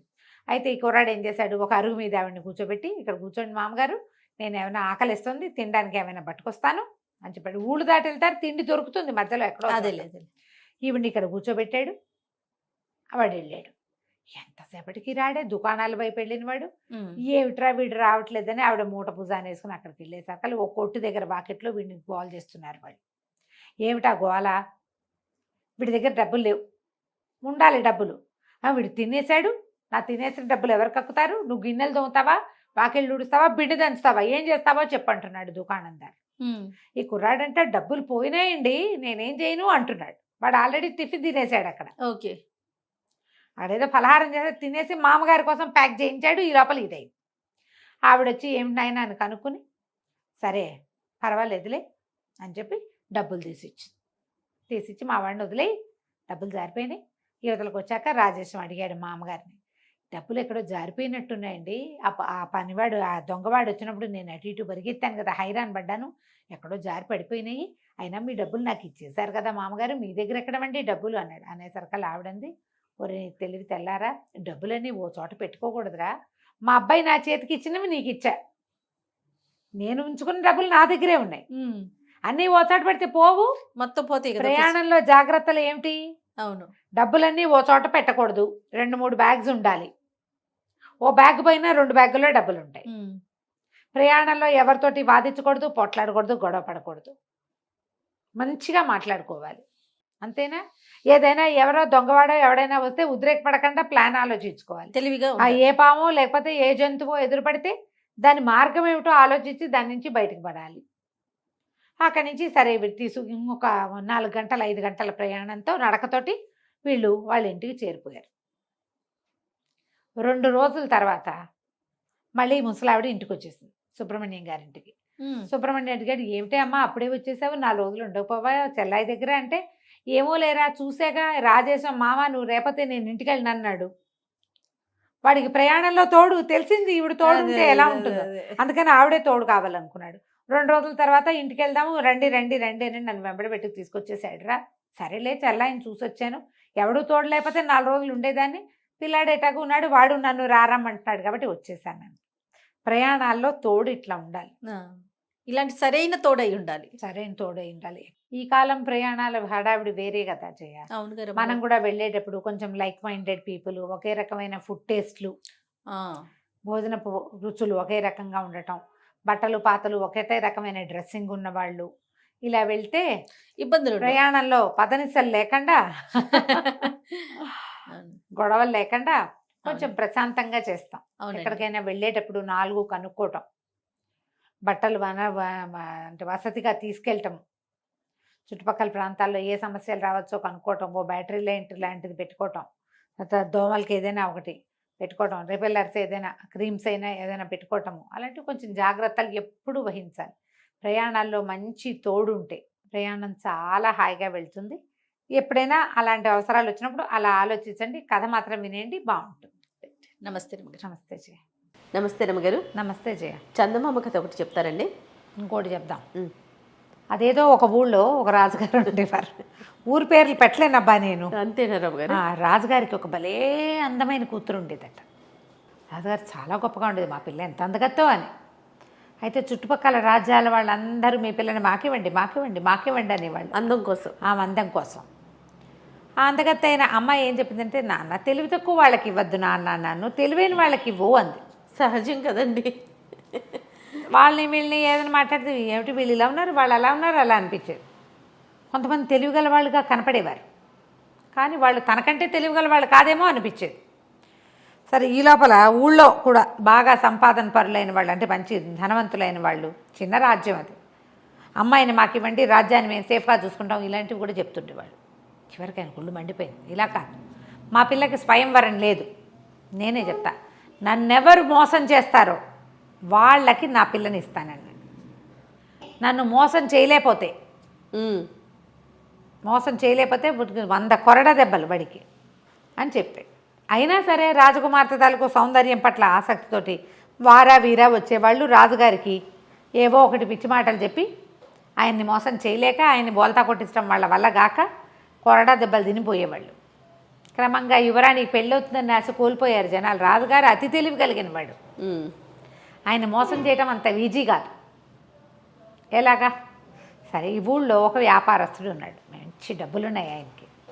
ఆ పళాన 2-3 రాజ్యాలు కొనేయగలడు ఉన్న పళాన. అయితే ఆయనకి 3 అబ్బాయిలు ఉన్నారు. పెద్దవాళ్ళు 2 మంచి చురుకైన వాళ్ళు. వ్యాపారం 3 పువ్వులు 6 కాయలు 16 పువ్వులు కూడా చేసి పారేశారు. 3వ వాడి పేరు బుద్ధుడు. వాడికి ఏం రాదు, వాడు ముద్దురా చిప్ప, ఏదో చేసుకుని ఆడుకుంటూ ఉండేవాడు. ఉత్సాహం లేదు వాడికి, ఏమి వ్యాపారంలో అసలు ఆసక్తి లేదు. సరే, లాభం లేదని ఈ రాజుగారు, ఈ వ్యాపారస్తుడి కొడుకులు అన్నారు, నాన్న రాజుగారు అంతు చూసి మేము రాకుమార్తెను పెళ్లి చేసుకుంటామని పెద్ద అబ్బాయి వెళ్తానన్నాడు. అనేసరికి సరే పంపించాడు. ఆయనకి ఏంటంటే తన కొడుకుల తెలివి మీద చాలా నమ్మకం ఉంది. ఆయన ఎక్కువ నమ్మాడు. మరి నమ్మి వెళ్ళరా, నువ్వైతే సాధించుకొచ్చేస్తావు, క్షణం నీకు ఎంతసేపు రాజును మోసం చేయటం, నీకు చిటికలో పని వెనతో పెట్టిన విద్య, అలాంటివి చెప్పి పెద్ద అబ్బాయిని పంపాడు. పెద్ద అబ్బాయి వెళ్ళాడు, రాజుగారి దగ్గరికి వెళ్ళి కూర్చున్నాడు. రాజుగారు రెడీగా ఉన్నారు. అదేంటండి ఆ చిలక ముక్కు ఆ రంగులో ఉంది అన్నాడు. అనేసరికల్లా ముక్కు ఆ రంగులో ఉండేటువంటి నీ కళ్ళే ఆ రంగులోనే, చిలక ముక్కు ఎర్రగానే ఉంటుంది, నన్ను అడు తిప్పలేవు పో అనేసాడు. ఆ చిలక ముక్కు ఆ రంగులో ఉందనగానే ఏది అంటాం మనం సహజంగా. పారలేదు, చిలకలు భలే ఉన్నాయి అన్నాడు. దానికి పారలేదు. ఆ బాతులు ఒక్క కాలు మీద నడుస్తాయండి, బాతులు ఒంటి కాలు మీద నడవటం ఏంటి? మన ఊళ్ళో ఉన్న బాతులన్నీ ఒకేలా నడుస్తాయి. ఇక చిలక లేదు, బాతు లేదు, ఎలుక లేదు, ఏం చేసినా ఆయన వినట్లేదు, పంపించేశాడు. రెండో వాడు కూడా నేను వీడికి 100 కొరడా దెబ్బలు విధించి 6 నెలలైనా కోలుకోలేని రకంగా చితకొట్టి పంపించారు. రెండో వాడు కూడా ట్రై చేస్తానన్నాడు. రెండో వాడు ట్రై చేస్తాట రాజుగారి దగ్గరికి వెళ్ళి కూర్చున్నాడు. మన దూరంగా ఉన్న కొండ మీద ఉన్న మొక్కలు నీలంగా కనపడుతున్నాయి. మామూలుగా ఆకుపచ్చగా కనిపిస్తాయి కదా, చూడండి నీలము ఆకుపచ్చ ఎలా కనిపిస్తుందో అన్నాడు. నేను చచ్చినా చూడను, నేను రోజు చూస్తా ఆ కొండకేసి. ఇవాళ కొత్తగా నీలంగా ఎలా అయిపోతుంది, ఏప్రిల్ ఫుల్ చేయడానికి నా దగ్గర ఈ ఆటలైన సాగమనేసాడు రాజు. అలా చిన్న మాటకి లొంగడు, పెద్ద మాటకి లొంగడు. వీళ్ళు కూడా రాజు ఒట్టి పిచ్చివాడు అనుకుంటున్నారు, కానీ ఇలాంటి వాళ్ళని బోల్డ్ మందిని చూశాడు. వ్యాపారంలో తిమ్మిని బమ్మిని చేయటం వేరు, ఒక వ్యక్తిని బోల్తా కొట్టించడం వేరు. అంతేగా, అది స్ట్రాటజికల్గా వెళ్తుంది వ్యాపారం. మనుషుల్ని మోసం చేయటం జిత్తుల మారితనంతో వెళ్ళాలి, అది కుదరలా. సరే వాడు కూడా దెబ్బలు తిని వచ్చేసాడు. మూడో వాడిని కూడా పోయేస్తాను నాన్న అనగానే వాళ్ళ నాన్న అన్నాడు, ఒరే మహామహులు వీళ్ళిద్దరూ బుద్ధండ పండితులు, వాళ్ళే హ్యాండిల్ చేయలేకపోయారు, బుద్ధుడివి నీ వల్ల ఏమవుతుందని ఒట్టి తింగరవే తవ్వి, తింగరాడివి నువ్వు, నీ వల్ల అసలు కాదు, నీకేమీ రాదు, నువ్వు వ్యాపారమే పట్టుబడలేదు, నీకెందుకురా వృధాగా దెబ్బలు తింటావంటే, సరే ఆ దెబ్బలు ఏమిటో వాళ్ళిద్దరూ తిన్నారు, నేను తినపోతే ఎట్టా, నేను కూడా తింటా అన్నాడు. అనేసి సరే బయలుదేరి వాళ్ళ ఇంట్లో వంకీకి చొక్కాలు అవి తగిలించున్నాయి. ఎప్పటిదో ఒక పాత టోపీ, కుళ్ళాయి అంటారు దాన్ని, పాత పకాలపు భాష అంటే ఇట్లా నెత్తి మీద పెట్టుకుంటే ఇట్లా పక్కకి వేళ్లాడే తోకలాంటిది ఉంటుంది ఉందన్నమాట, దానికి కుళ్ళాయి దాని పేరు. పాతది డిప్పలా ఉండి ఇట్లా కోసుగా ఉంటుంది, కోన్లా ఉంటుంది, దాని మించి ఒక్క కుచ్చు వేళ్లాడుతూ ఉంటుంది. పాత కుళ్ళాయిని దుమ్ము దులిపి నెత్తి మీద పెట్టుకున్నాడు. అదెందుకురా అన్నాడు వాళ్ళ నాన్న. ఏదో ఒక ఉపాయంలే అని చెప్పి కుళ్ళాయి నెత్తి మీద పెట్టుకుని వెళ్ళాడు. వెళ్తూ ఉంటే రాజాస్థానానికి వెళ్తుంటేనే ఒక కుండలమ్మి కనపడింది. అమ్మి ఎక్కడికి కుండలు తీసుకెళ్తున్నావు అన్నాడు. అమ్మటానికే నాయనా, ఇంకేముంది అంటే ఎంత మొత్తం అన్నాడు. అన్ని కుండలు కలిపి రూపాయి అని, 5 రూపాయలు ఇస్తా, నేను చెప్పిన పని చేస్తావా అన్నాడు. చేస్తానాయన, 5 రూపాయలు ఇస్తే ఎందుకు చేయను అని చెప్పి 5 రూపాయలు చేతిలో పెట్టి చేస్తాను. సరే నువ్వు నా వెనకాలరా అని చెప్పి ఇక్కడుండు నే కేకేసేదాకా రాజుగారి దగ్గరికి వెళ్ళాడు. రాజుగారి దగ్గరికి వెళ్ళేసరికల్లా కూర్చున్నారు. ఏరా అబ్బి మీ అన్నయ్యలు 2 అయ్యారు, నువ్వు దెబ్బలు తినడానికి వచ్చావంటే, కాదండి నా దగ్గర ఒక నెత్తిమించి కుళ్ళాయి తీశాడు. ఇది చూసారా, మహిమగల కుళ్ళాయి, ఇది ఎవరి దగ్గర ఉంటే వాళ్ళకి ఎదుటి వాళ్ళు మాట వింటారు. ఈ కుళ్ళాయిని మీకు చూపించడానికి తెచ్చా. కుళ్ళాయా, ఇదేంటి మురిగ్గా ఉంది మాస్టర్, దీని నిండా దుమ్ము, పాతది ఎప్పటిదో 10 ఏళ్ళ నాటిది, దీనికేం మహిమ ఉంటుంది అన్నాడు. ప్రూవ్ చేయగలనండి నేను అన్నాడు. ఏది ప్రూవ్ చేయి చూద్దామన్నాడు. సరే అదిగో దూరంగా చూడండి, ఆ కుండలమ్మే మనిషి కనిపిస్తోంది, నేను ఇక్కడి నుంచి ఓ కేకేసి కుండలన్నీ పగలగొట్టించేస్తా అనేసరికి రాజు అన్నాడు, ఏంటి నిజమా అన్నాడు. ఇదిగో చూడండి కుళ్ళాయి నెత్తి మీద పెట్టుకుంటున్నా, నేను నెత్తి మీద పెట్టుకున్నాక కుండల మనిషి నా మాట వింటుంది అన్నాడు. నెత్తి మీద పెట్టుకున్నాడు, పెట్టుకుని చప్పట్లు కొట్టి ఓ కుండల మనిషి ఇటు కనపడు అన్నాడు. ఆ కుండల ఆవిడ ఇటు తిరిగింది, మొత్తం కుండలని పగలగొట్టాయి అన్నాడు. అనగానే ఒక్కోకుండా టపి 7 కుండలు పగలగొట్టేసి చక్కగా డబ్బులు తీసుకుంది కదా. రాజుగారు నిర్ఘాంతపోయాడు. పోరిని ఇంత సింపుల్గా మాట వినిపించచ్చా, మన దగ్గర మాట వినని ఘటాలు చాలా ఉన్నాయి, ఆ టోపీ తీసుకుంటే సరిపోతుంది, ఆ టోపీ నాకు ఇచ్చే అన్నాడు. అబ్బాయి నేను ఊరికే ఎందుకు ఇస్తానండి, డబ్బులకి ఇస్తానన్నాడు. ఆయన 10 అన్నాడు, 20 అన్నాడు, 30 అన్నాడు, 40 అన్నాడు, చివరికి 100 వరహాలకి ఆ కుళ్ళాయి అమ్మేశాడు. మురికి పట్టిన కుళ్ళాయి అమ్మేశాడు. అమ్మేసి ఆ డబ్బులు బొడ్లో దొప్పుకొని బయటికి వెళ్ళి నుంచున్నాడు. రాజుగారు ఆ కుళ్ళాయి తను పెట్టుకుని దారిపోయేవాడెవడనో చప్పట్లు కొట్టి పిలిచి, అరే ఉన్న పళ్ళని దాని నుంచి దూకేంటే ఎందుకండి అన్నాడు. వాడు అనగానే ఈయనకి డౌట్ వచ్చి వీడు నా మాట వింటలేదు. అక్కడి నుంచి ప్రతి వాళ్ళని పిలిచి ఏదో చెప్తాడు, వాళ్ళు ఏదో అడుగుతారు కానీ ఎవరు ఏమీ చేయటం లేదు. ఇప్పుడు సైనికులు వాళ్ళు అనుకో, రాజు చెప్పిన పని చేస్తారు, దూకంటే దూకుతారు, పొడవంటే పొడుస్తారు. రోడ్డును పోయే వాళ్ళు ఎందుకు వింటారు? అంతే. అక్కడి నుంచి ఆ కుళ్ళాయి తనకు పని చేయట్లేదని గమనించి ఓ సైనికుడిని ఎత్తి మీద పెట్టి, వరే నువ్వు ఏదైనా చెప్పు అంటే వాడు ఏదో చెప్పాడు, ఏ పని ఎవరూ చేయటల్లా. ఆయనకు అర్థమైంది, వచ్చి దిక్మాల కుళ్ళాయి, ఏం మాట వినేది కాదు. ఈయన పరిగెత్తుకుంటూ బయటకు వెళ్ళి ఓ సైనికుడిని కేకేశాడు, ఒరే ఇందాక ఒక కుండల మనిషి కుండలు పగలు కొట్టింది కదా, ఆ మనిషిని కేకేసుకురారా అని. ఆ మనిషిని పిలుచుకొచ్చారు. ఏమమ్మా ఆ కుర్రాడు చెప్పగానే కుండలు పగలు కొట్టావు కదా అంటే, అవును బాబు 5 రూపాయలు ఇచ్చాడండి. అనగానే ఆశ్చర్యపోయాడు. ఇక్కడేమో రూపాయికి 5 ఇచ్చాడు, నా దగ్గర నుంచి 100 పట్టుకెళ్ళాడు. అప్పుడు ఆ కుర్రాడు పక్కన దాక్కున్నాడుగా, వచ్చాడు, మీరు మోసపోయారు కదా, మీ అమ్మాయిని ఇచ్చి నా పెళ్లి చేయండి అన్నాడు. ఈ బోడి మొహంలో ఉన్నాడు, వీడికి ఎందుకు ఇవ్వాలనిపించింది ఆయనకి. అయితే ఏమన్నాడు, అలా కాదు, ఇంకా ఇంకొక పరీక్ష పెడతా, నువ్వు ఎలాగైనా సరే మా మంత్రి ఉన్నాడే ఆయనకి తెలియకుండా బలవంతంగా నా దగ్గరికి తీసుకురావాలి. తీసుకొస్తే నువ్వు మోసగించినట్టు, ఆయన మోసగించి నా దగ్గరికి తీసుకురావాలి ఆయనకు తెలియకుండా అని చెప్పాడు. సరే ఒప్పుకున్నాడు కుర్రాడు. అలాగేనండి అన్నాడు.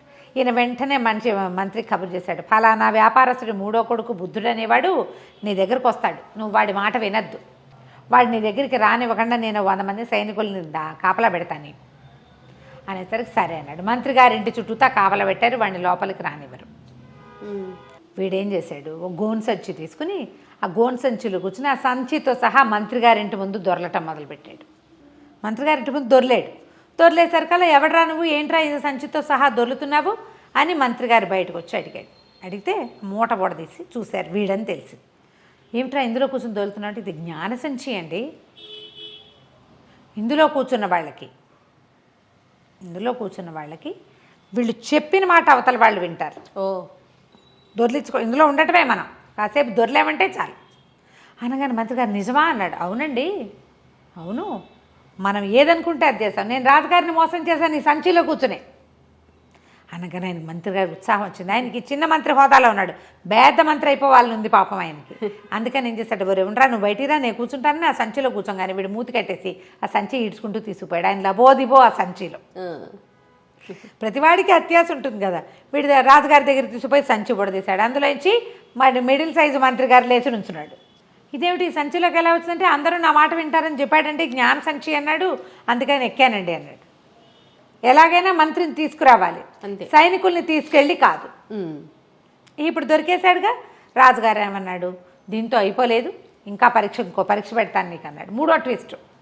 సరే అక్కడి నుంచి ఏం చేశారు, యువరాణి మందిరానికి రా నువ్వు కూడా అని చక్కగా తయారు చేయించారు వీడిని పెళ్లి కొడుకులాగా. అక్కడ 70 మంది అమ్మాయిలు ఉన్నారు, అమ్మాయి తాలూకు సేవకురాళ్ళు 70 మంది.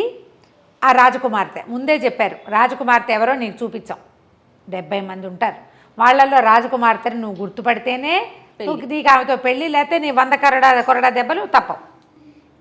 సరేనన్నాడు. రాజకుమార్తెను గుర్తుపట్టాలంతే కదా. వీడేం చేశాడు, వాళ్ళ ఇంట్లో ఓ చించెలిక ఒకటి తిరుగుతుంటే ఎలుకను ఒకదాన్ని తోకపుచ్చుకున్నాడు, చిన్న సంచులు వేసి దాన్ని పట్టుకెళ్తే సరే రాజాస్థానానికి వెళ్ళాడు. అంతఃపురంలోకి వెళ్తే 70 మంది ఆడవాళ్ళు కనపడారు, అందరివి ఒకటే రకం బట్టలు. రాజకుమార్తె ఆవిడ సేవకురాళ్ళు అందరూ కలిసి వాకిట్లో నుంచునే వాళ్ళతో సహా అందరూ కలిసి ఒకటే రకం బట్టలు వేసుకున్నారు. ఈ గుంపులో రాజకుమార్తెను ఎక్కడ కనిపెట్టాలి? రాజు అన్నాడు, ఇదే నీ ఫైనల్ పరీక్ష, ఇప్పుడు కనుక నువ్వు కనిపెట్టావనుకో పెళ్లి చేస్తా, లేకపోతే భరతం పడతాను నీదే. సరే బాగుంది. ఇంతనే అబ్బాయి ఏం చేశాడంటే కాస్త అటు ఇటు చూసి సైనికులందరినీ పక్క పంపించండి, వీళ్ళందరినీ నేను చూస్తానన్నాడు. సైనికులంతా వెళ్ళి బయట నుంచున్నారు, ఓన్లీ ఆడంగులే నుంచున్నారు, ఇక్కడ ఆడవాళ్ళు మాత్రమే. వీడు ఏం చేశాడు, పక్కన చిన్న సంచి దోపుకొచ్చాడుగా, చిన్న చేతి సంచులు ఎలుక పిల్లని దాన్ని తీసి వాళ్ళ మధ్యలోకి విసిరేశాడు.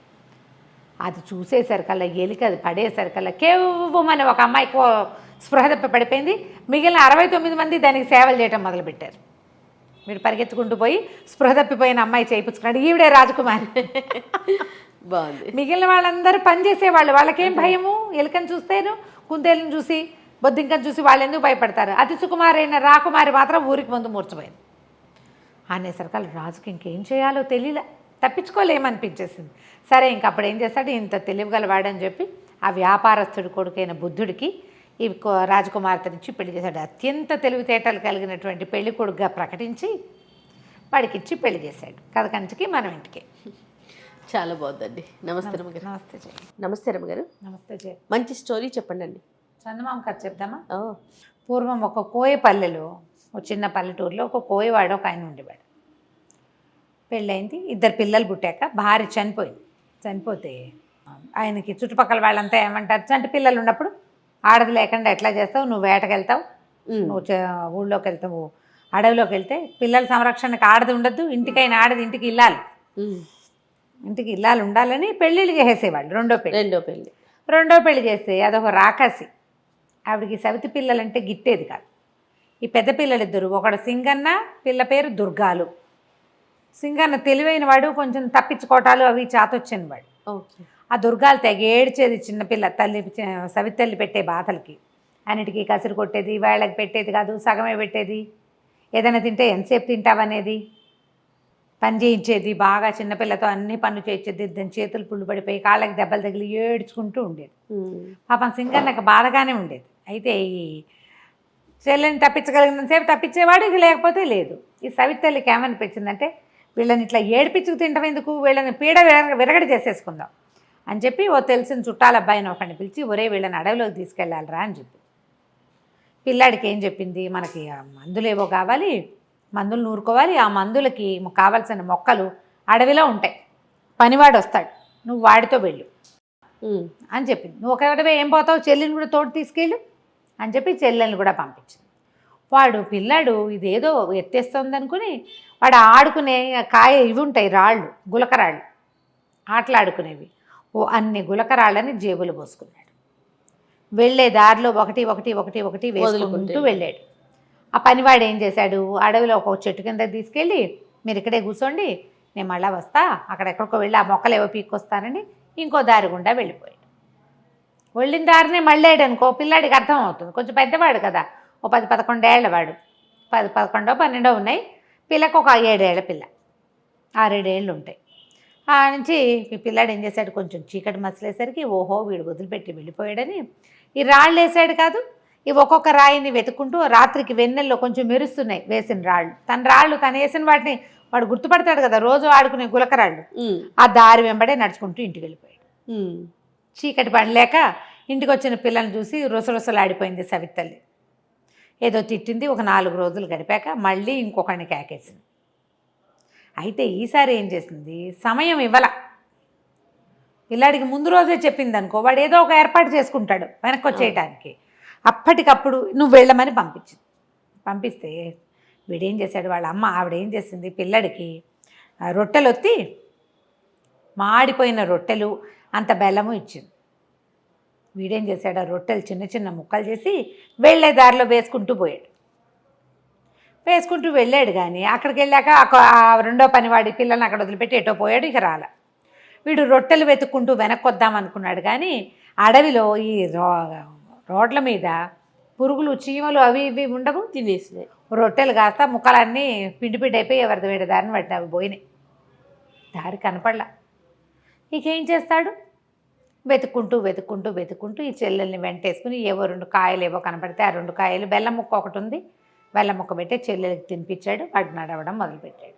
వెళ్ళగా కొంచెం వెన్నెల రాత్రులు వాడికి ఒక పెద్ద దేవాలయం ఒకటి కనపడింది. దేవాలయం నిండా సజీవ శిల్పాల్లాగా ఉన్న బొమ్మలు ఉన్నాయి. ఏమిటో సరే ఏమన్నాడు, చెల్లెల్ని కొంచెం గట్టెక్కించి నుంచోబెట్టి దాని మీదగా ఏవో చెట్లు కనపడుతున్నాయి, పైకి ఎక్కితే వెలుతురు బాగా కనపడుతుంది, ఇంటికి దారి కూడా కనపడుతుంది, నువ్వు ఇక్కడే నుంచో అని ఆ గోపురం మీదకి ఎక్కాడు. ఎక్కేసరికల్లా అన్ని బొమ్మలు, మనుషుల బొమ్మలు ఉన్నట్టే ఉన్నాయి. అవి ఎక్కి ఓ పక్క నుంచి ఓ చెట్టు ఏదో ఇట్లా వాలి ఉంది ఆ గోపురం మీదకి. దానికి నిండా కాయలు కనపడుతున్నాయి. పిల్లాడు ఏం చేశాడు, ఆశకి ఆకలిస్తుంది, మధ్యాహ్నం ఎప్పుడో తిన్న అన్నం పాపం, ఆ రొట్టెలు తినలేదు. ఇంత బెల్లం ముక్క నోటేసుకుని అంత బెల్లం చెల్లెలకే పెట్టేశాడు. కాయ ఒకటి పట్టుకు లాగబోయాడు. కాయ కోసేసరికల్లా గంటలు గణ మోగిపోయినాయి ఆ దేవాలయంలోవి. కాయ కోయగానే మోగేసరికల్లా ఆ దేవాలయం లోపల నుంచి ఒక గూడల్లి ఉంది. ఒక ఆవిడ బయటకు వచ్చి, ముస్సిలి మామ, అయ్యో ఎవర్రా పిల్లలు, ఏమిట్రా, ఎక్కడి నుంచి వచ్చారా అని కేకేసుకుంటూ వచ్చింది. కింద నుంచున్న 6-7 ఏళ్ల చిన్నపిల్ల, పైన ఎక్కిన కొంచెం పుష్టిగా ఉన్న పిల్లవాడు కనపడేసరికల్లా కేకేస్తుంది, రండ్రా మా నాయనే అడవిలో తిరుగుతున్నారా, దారి తప్పిపోయారా, రండి రండి అని లోపల తీసుకుపోయింది. చక్కగా సుష్టుగా అన్నం పెట్టింది. పప్పు కూర అన్నీ వేసుకుని శుభ్రంగా తిన్నారు. తెల్లవారు లేచి మా ఇంటికి వెళ్ళిపోతామవ్వా అని చెప్పాడు. అలాగేరా అంతకంటేనా అంది. కానీ తెల్లారి లేవలా సింగన్న. తెల్లవారేసరికల్లా ఒక గూడు లాంటి దాంట్లో ఎలా ఉందంటే అది ఒక జైలల్లే ఉంది, గుహాల్లే ఉండి జైలల్లే ఉంది. మంచానికి వేసి తాళ్ళకేసి కట్టేసి ఉన్నాడు వాడు. ఏ మంచం మీద పడుకున్నాడో ఆ మంచం మీద తాళ్లతో కట్టేశాడు. అయ్యో. తను జైల్లో ఉన్నట్టు అర్థమైంది వాడికి. తాళ్ళు తెప్పి చూస్తే కనపడుతోంది. ఏం చేస్తాడు, మంచం మీద పడి ఉన్నాడు. చెల్లి లేదని బాగా ఇదైపోయాడమ్మో, చెల్లి ఏమైపోయింది అని. అది మాత్రం అటు ఇటు తిరుగుతోంది. దాన్ని కట్టేలా. దీనికి ఇంతలా తాళం వేశారు ఈ జైలుకి. అక్కడి నుంచి ఆ పిల్లతోటి ఆ పని ఈ పని అన్ని పనులు చేయించేది ఆ ముసలిది. చెల్లెలు అన్నయ్య లేకుండా బయటికి పారిపోయి అదేం చేస్తుంది, అదే అంత ధైర్యం లేదు. పైగా పిరికి పిల్ల, అన్నిటికీ ఏడుస్తుంది అది. అన్నయ్య ఇక్కడే ఉన్నాడు కాబట్టి అక్కడక్కడే తిరుగుతోంది. దానికో ముద్ద పెట్టేది. అక్కడి నుంచి వీడికి మాత్రం తిండికి లోటు లేదు. ఒక పూట ఏం చేసింది, మర్నాడు ఆ మంచం నుంచి ఊడదీసి చేతులు కట్టేసి ఆ గోడ కానించి కూర్చోబెట్టింది. వాడు అక్కడక్కడే తిరగచ్చు కానీ జైలు నుంచి బయటికి రాకూడదు. రోజు మంచిగా వంట చక్కగా చేసి వీడికి తినిపిస్తుంటే సరే బాగా చెల్లెలే పట్టుకొచ్చేది. ఏం చేసావు పని, వాళ్ళు నువ్వేం తిన్నావు, నువ్వు ఎక్కడికి వెళ్ళావు అంటే అది చెప్పేది. ఆ పని చేసా, ఈ పని చేసా, అక్కడ తిరిగా ఇక్కడ తిరిగా, అవి తిన్నా అని అన్నయ్యకి అన్నం పెట్టేది తీసుకొచ్చి. రోజు చెల్లెలే మోసుకొచ్చేది. 3 రోజులకు ఒకసారి ముసలిది వచ్చి, ఏదిరా అబ్బాయి నీ చేతి వేళ్ళు నాకు అందించు అని అడిగేది. అది కొంచెం చీకటిగా అనిపించేది. చేతి వేళ్ళు బయటకు పెడితే ఆ చేతిని ఇలా నొక్కి చూసి ఇంకా బలవలా అనేది. వీడేం చేశాడు, ఇదేదో ఎత్తేసిందని ఆ లోపలంతా చీకటిగా ఉందిగా, అటు ఇటు చేతులు కదిపి చూస్తే ఏవో ఎండు కట్టెలు పుల్లలు చాలా ఉన్నాయి. ఓ పుల్ల తీసి సన్నగా ఉన్నదాన్ని ఏదైనా నీ చెయ్యని దిచ్చు అనగానే ఆ పుల్లని దించడం మొదలుపెట్టాడు. ఆ ఎండు పుల్ల నొక్కి చూసి ఇంకా బలవలేదు అనేది.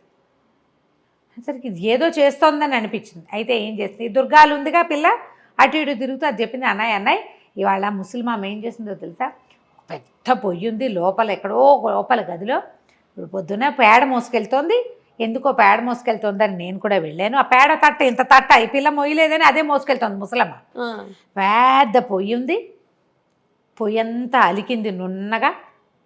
కింద మంట పెట్టాలి దానికి. పైన ఇంత పెద్ద మూకుడుంది. ఎంత పెద్ద పొయ్యో ఎంత పెద్ద మూకుడో అని చెప్తే అమ్మో ఇదేదో వేస్తోంది వేషం అనుకున్నాడు. మళ్ళీ ఆ రోజు అలికిందని చెప్పిందిగా, ఆ మర్నాడు ముసలిమామ ఈ కుర్రాడిని అరే నీ చెయ్యని తెచ్చగానే వీడు ఎండు పుల్ల అందించాడు ఎప్పట్లాగానే. అందించేసరికి వాళ్ళు నొక్కి చూసి బలవకపోయినా సరే ఇవాళ రాత్రి కవళిచ్చేస్తా అనేసరికి అమ్మో ఏదో చేస్తోంది అనుకున్నాడు. సరే చీకటి పడ్డాక ఏం చేస్తుంది, వరే నాయన బయటికి రారా, మీ చెల్లేమో చిన్నపిల్ల, నేనేమో ముసలిదాన్ని, నాకు ఓపిక లేదు, పొయ్యి వెలిగించాలి, అది పొయ్యి దగ్గర కూర్చొని విసురుదు కానీ రా అని పిలిస్తే తీరావాడు వెళ్ళి చూసేసరికల్లా ఆ పెద్ద మూకుడు, అది ఇంత సామాన్యం కాదు, ఒక మంచి పెట్టేంత మూకుడల్లే ఉంది. అది దాంట్లో నూనె పోసి పొయ్యి ఎక్కించింది. అక్కడి నుంచి కింద మంట పెట్టింది. ఆ పొయ్యి ఎంత పొయ్యి, పెద్ద గుహలాగా ఉంది. దానికి తలుపులు కూడా ఉన్నాయి. తలుపులు తీస్తారు. ఈ మన చైనా వాళ్ళ కథల్లో కనపడుతుంటాయి, మన చైనా వాళ్ళ వీడియోల్లో అడుగుని మంట పెట్టి నిప్పంతా తీసేసాక కేకులు బిస్కెట్లు అవన్నీ లోపల పెట్టి అవెన్ లాగా ఉంటుంది అన్నమాట, వేడిగా ఉంటుంది, తలుపులు వేసేస్తారు. అట్లా తలుపులు ఉన్నాయి దానికి. దీన్ని విసురుదు అనేసరికల్లా వీడన్నాడు, ఆ విసరటం మాకేం తెలుసు, మేము కోయవాళ్ళం కదా, అసలు పొయ్యే తెలియదు మాకు, ఇదేమిటో విచిత్రంగా ఉంది, పొయ్యి విసురు అని నువ్వే అంటున్నావు, విసరటం ఎలాగో కూర్చుని చూపించు, నాకు తెలియదు అన్నాడు. చేత్తో విసరాలి రా. సరే ఎక్కడ విసరాలి, చెయ్యాలి కదా, అదేదో నువ్వు చేసి చూపించు నేను చూస్తానన్నాడు. అనగానే ముసలిది ఏం చేస్తుంది, ఓరిని 12 ఏళ్ల కుంకవి నీకు అది కూడా రాదుట్రా అని చక్కగా ఆ పెద్ద పొయ్యి ఎదురుగుండా చిన్న పీట ఉంటే పీట మీద పొందిగ్గా ఇట్లా గొంతు కూర్చుని విసిని కనిపెట్టి ఇట్ట విసురుతూ ఇట్టాగే రాను. ఈ పిల్లాడు ఏం చేశాడు, పక్కన నుంచి చూస్తున్నాడు కదా, ఈ ముసలమ్మ నా పీట మీద నుంచి ఒక్క తోపు తోసాడు ఆ పొయ్యిలో పడేటట్టుగా. అది ఎంతుంది, గంగాళం అంతా నోరు తెరుచుకుని ఉంది ఆ పొయ్యి. ఈ ముసలిదేళ్ళ పొయ్యిలో పడంగానే వీడు దాన్ని కర్రపేట పెట్టి లోపలికి తోసేసి తలుపులు వేసేసాడు. లోపలికి వెళ్ళిపోగానే గంటలు గణ గణ గణ గణ గణ గణ మోగటం మొదలుపెట్టినాయి. అంతకుముందు గంటలు ఎప్పుడు మోగినాయి, వీడు మామిడికాయ పండుగ వస్తున్నప్పుడు. అక్కడి నుంచి ఆ గోపురం మీద ఉన్న విగ్రహాలన్నీ మనుషులైపోయినాయి. అందరూ మనుషులే. అందరూ బిలబిల్లాడుతూ పరిగెత్తుకొచ్చారు. ఏదో అయ్యింది ముసల్దానికి, అందుకే మేము ఇలా మామూలుగా అయిపోయామని వెతుకుతూ లోపలికి వచ్చేసి వీడేం చేశాడు, ఈ లోపల ముసల్దాన్ని తోసేశాక ఈ చెల్లెలు చేయిపుచ్చుకుని ఇది ఎక్కడుంది, మామూలుగా వీళ్ళు రోజు తిరుగుతున్న చోట్లేదు, ఎక్కడో లోపల ఉంది. వీడు గుళ్ళోకి రావటమే వాడికి తెలుసు. ఆ గోపురం లోపలికి అదో గుహలా ఉంది. అది పరిగెత్తుకుంటూ బయటకు వచ్చాడు. వీడు బయటకు వచ్చేసరికి గోపురం మించి మనుషులంతా దిగేశారు కిందకి. భలే భలే భలే పని చేసావు, ఏం చేసావు ముసల్దాన్ని అని అడిగారు. నేను ఏం చేసావంటే నేను పొయ్యిలో దోసేసానంటే పద పొయ్యి ఎట్లా ఉందో చూద్దామన్నారు. అక్కడ ఏమైందో, పొయ్యిలో ఏమైందో చూడాలిగా. ఈ గుంపంతా వచ్చారు మనుషులు, పిల్లలు కాదు మనుషులే వాళ్ళంతా. వాళ్ళు ఈ పిల్లాడు పిల్ల మళ్ళీ లోపలికి వెళ్తే ఆ పొయ్యి కాస్త ఒక విచిత్రమైన పెట్టెలాగా మారిపోయి ఉంది. పెట్టెల్లే కనపడుతోంది.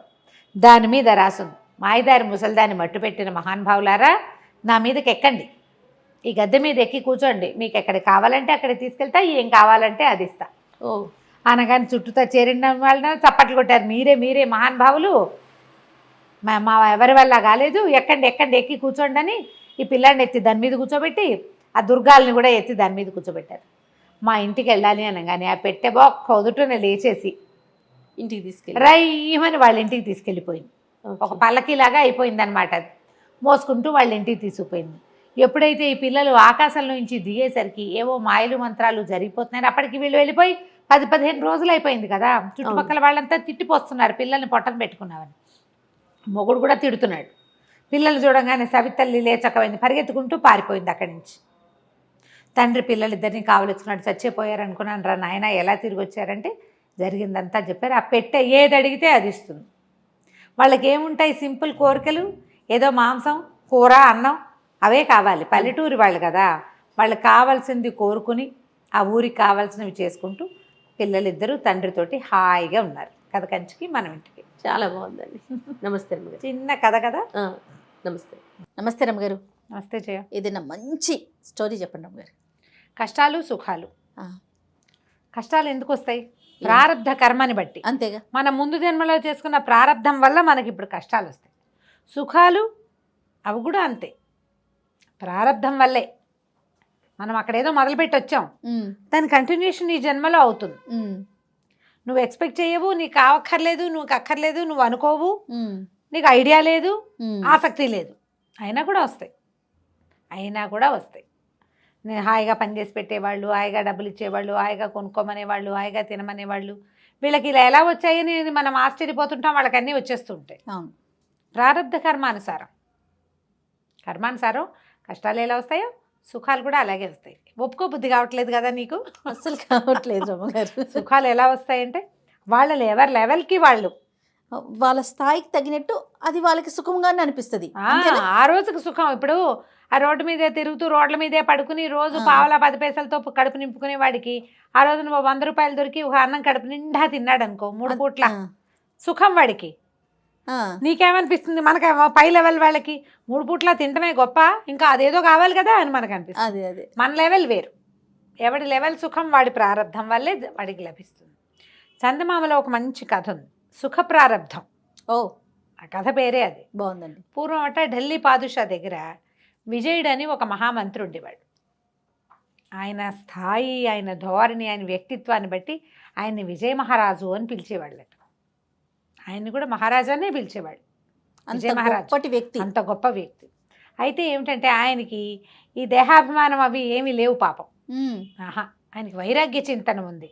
ఆయన కాలు కదిపితే పల్లకీలోనే ఉంటాడు, చెయ్యి కదిపితే మనుషులు అటెండెన్స్ ఉంది, కానీ ఆయనకి జీవితాసక్తి లేదు. ఉంటారుగా అలాంటి వాళ్ళు, సన్యాసులు. అవును, అన్నీ ఉంటాయి వాళ్ళకి, ఏం ఆసక్తి ఉండదు దాని మీద.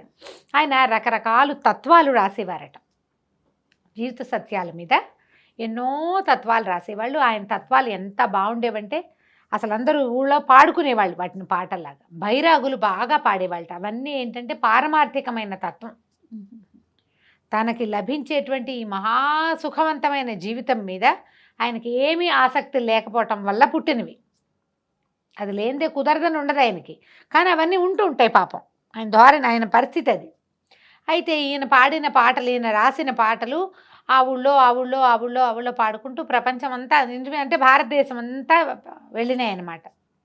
అయితే ఇప్పుడు ఇది ఢిల్లీలో కాశీనగరంలో విజ్ఞాన చంద్రుడని ఒక గొప్ప యతీంద్రుడు ఒక ఆయన ఉండేవాడు, ఒక సన్యాసి. ఆయన ఈ పాట ఎంత బాగుంది, బైరాగులు తత్వాలు పాడుతుంటే ఆశ్చర్యపోయాడు. ఎంత బాగుంది ఈ తత్వం, ఎవరు రాశారు అంటే ఫలానా వాళ్ళు చెప్పారు. ఆ ఫలానా నుంచి ఇంకో ఫలానా, అక్కడి నుంచి ఇంకో ఫలానా, అట్లా చేతులు మారుతూ ఈయన ఊళ్ళు మారుతూ తెలుసుకున్నాడు. ఢిల్లీ నగరంలో ఉండేటువంటి విజయ మహారాజు అనే ఆయన, విజయుడు అనే ఆయన ఇవి రాశాడు. ఈయన ఓ సంవత్సరం పాటు వెతికి ఢిల్లీ చేరాడు. చేరేసరికల్లా అక్కడికి వచ్చాడు. వస్తే ఈయన ఈ తత్వాలు రాసిన వాళ్ళని అడిగితే ఎవరికి తెలుస్తుంది? ఆ మహారాజు ఖచ్చితంగా మహారాజు అని తెలియలే ఈయనకి. సరే ఆయన కోసం వెతుకుతున్నాడు. ఈయన ఏమనుకున్నాడు, ఈ తత్వం రాసిన ఆయన కూడా సన్యాసి అని భావించాడు. ఓకే. విజయుడు అనే సన్యాసి కోసం వెతికాడు, సన్యాసి దొరకల. అయితే ఒకనాడు ఒక దీని సత్రంలో బస చేశాడు. వాకిట్లో ఒక బిచ్చగాడు ఒకడు తంబుర మీటుతూ పాట పాడుకుంటూ వస్తున్నాడు. అది ఈయన విన్న తత్వమే, అది ఆ విజయ మహారాజు రాసింది. ఈయన ఆ బైరాగిని పట్టుకున్నాడు, బిచ్చగాడిని.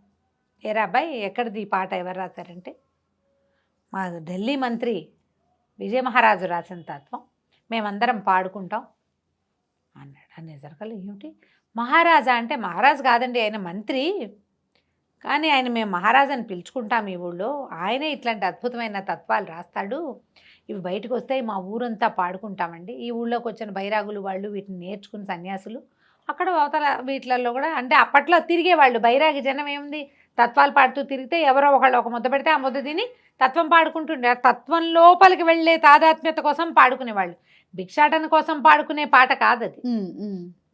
దాంతో ఈయన ఏం చేశాడు, ఆయన్ని కలవాలని వెళ్ళాడు. వెళ్తే ఇట్లా వైరాగులు, సన్యాసులు, యతీంద్రులు, యోగులు ఎవరైనా వస్తే ఆయన దర్శనం ఇచ్చేవాడు వెంటనే.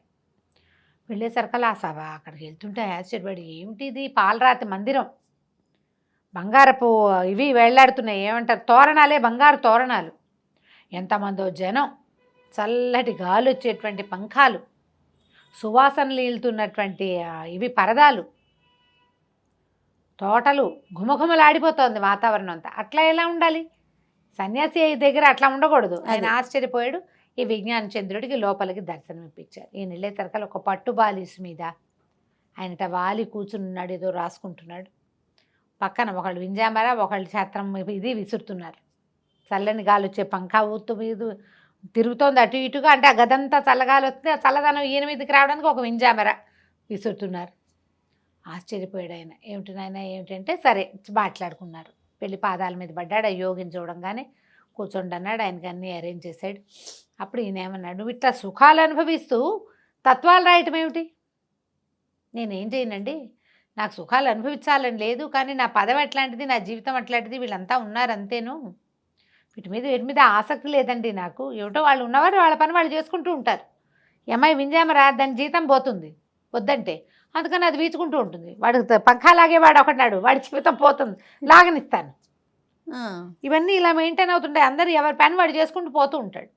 ఈయనకి టోపీ పెట్టేవాడు ఒకడు, బట్టలు మార్చేవాడు ఒకడు, చెప్పులు తొడిగేవాడు ఒకడు, వాళ్ళందరూ వాళ్ళ పనులు వాళ్ళు చేసుకుంటారు.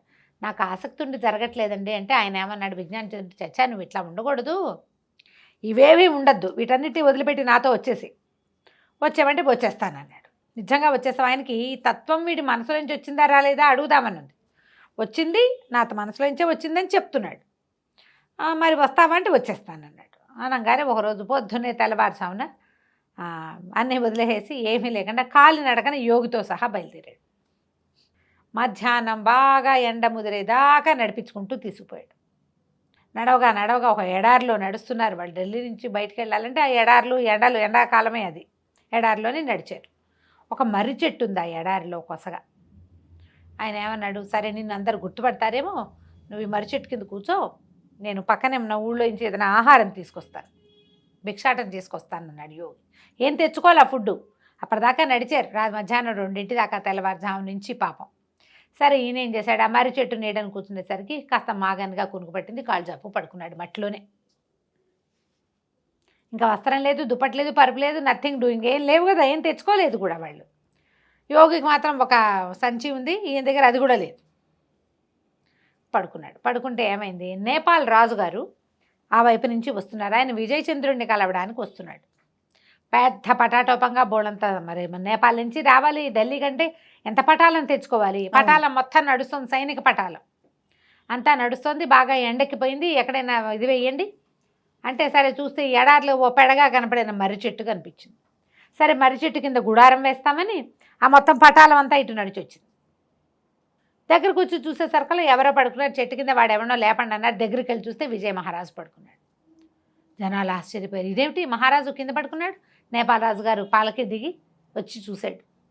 నేల మీద పడుకోవటం ఏమిట్రా, పక్కలు అరేంజ్ చేయండి ఈయనకి అనగానే వాళ్ళు చక్కగా ఒక పట్టుబాలీసులు అవి వేసేశారు. దానికి ఒక ముత్యాలు అవి వేళ్లాడుతున్నాయి, చల్లగా ఉంటాయి ముత్యాలు అవి ఉండేసరికి.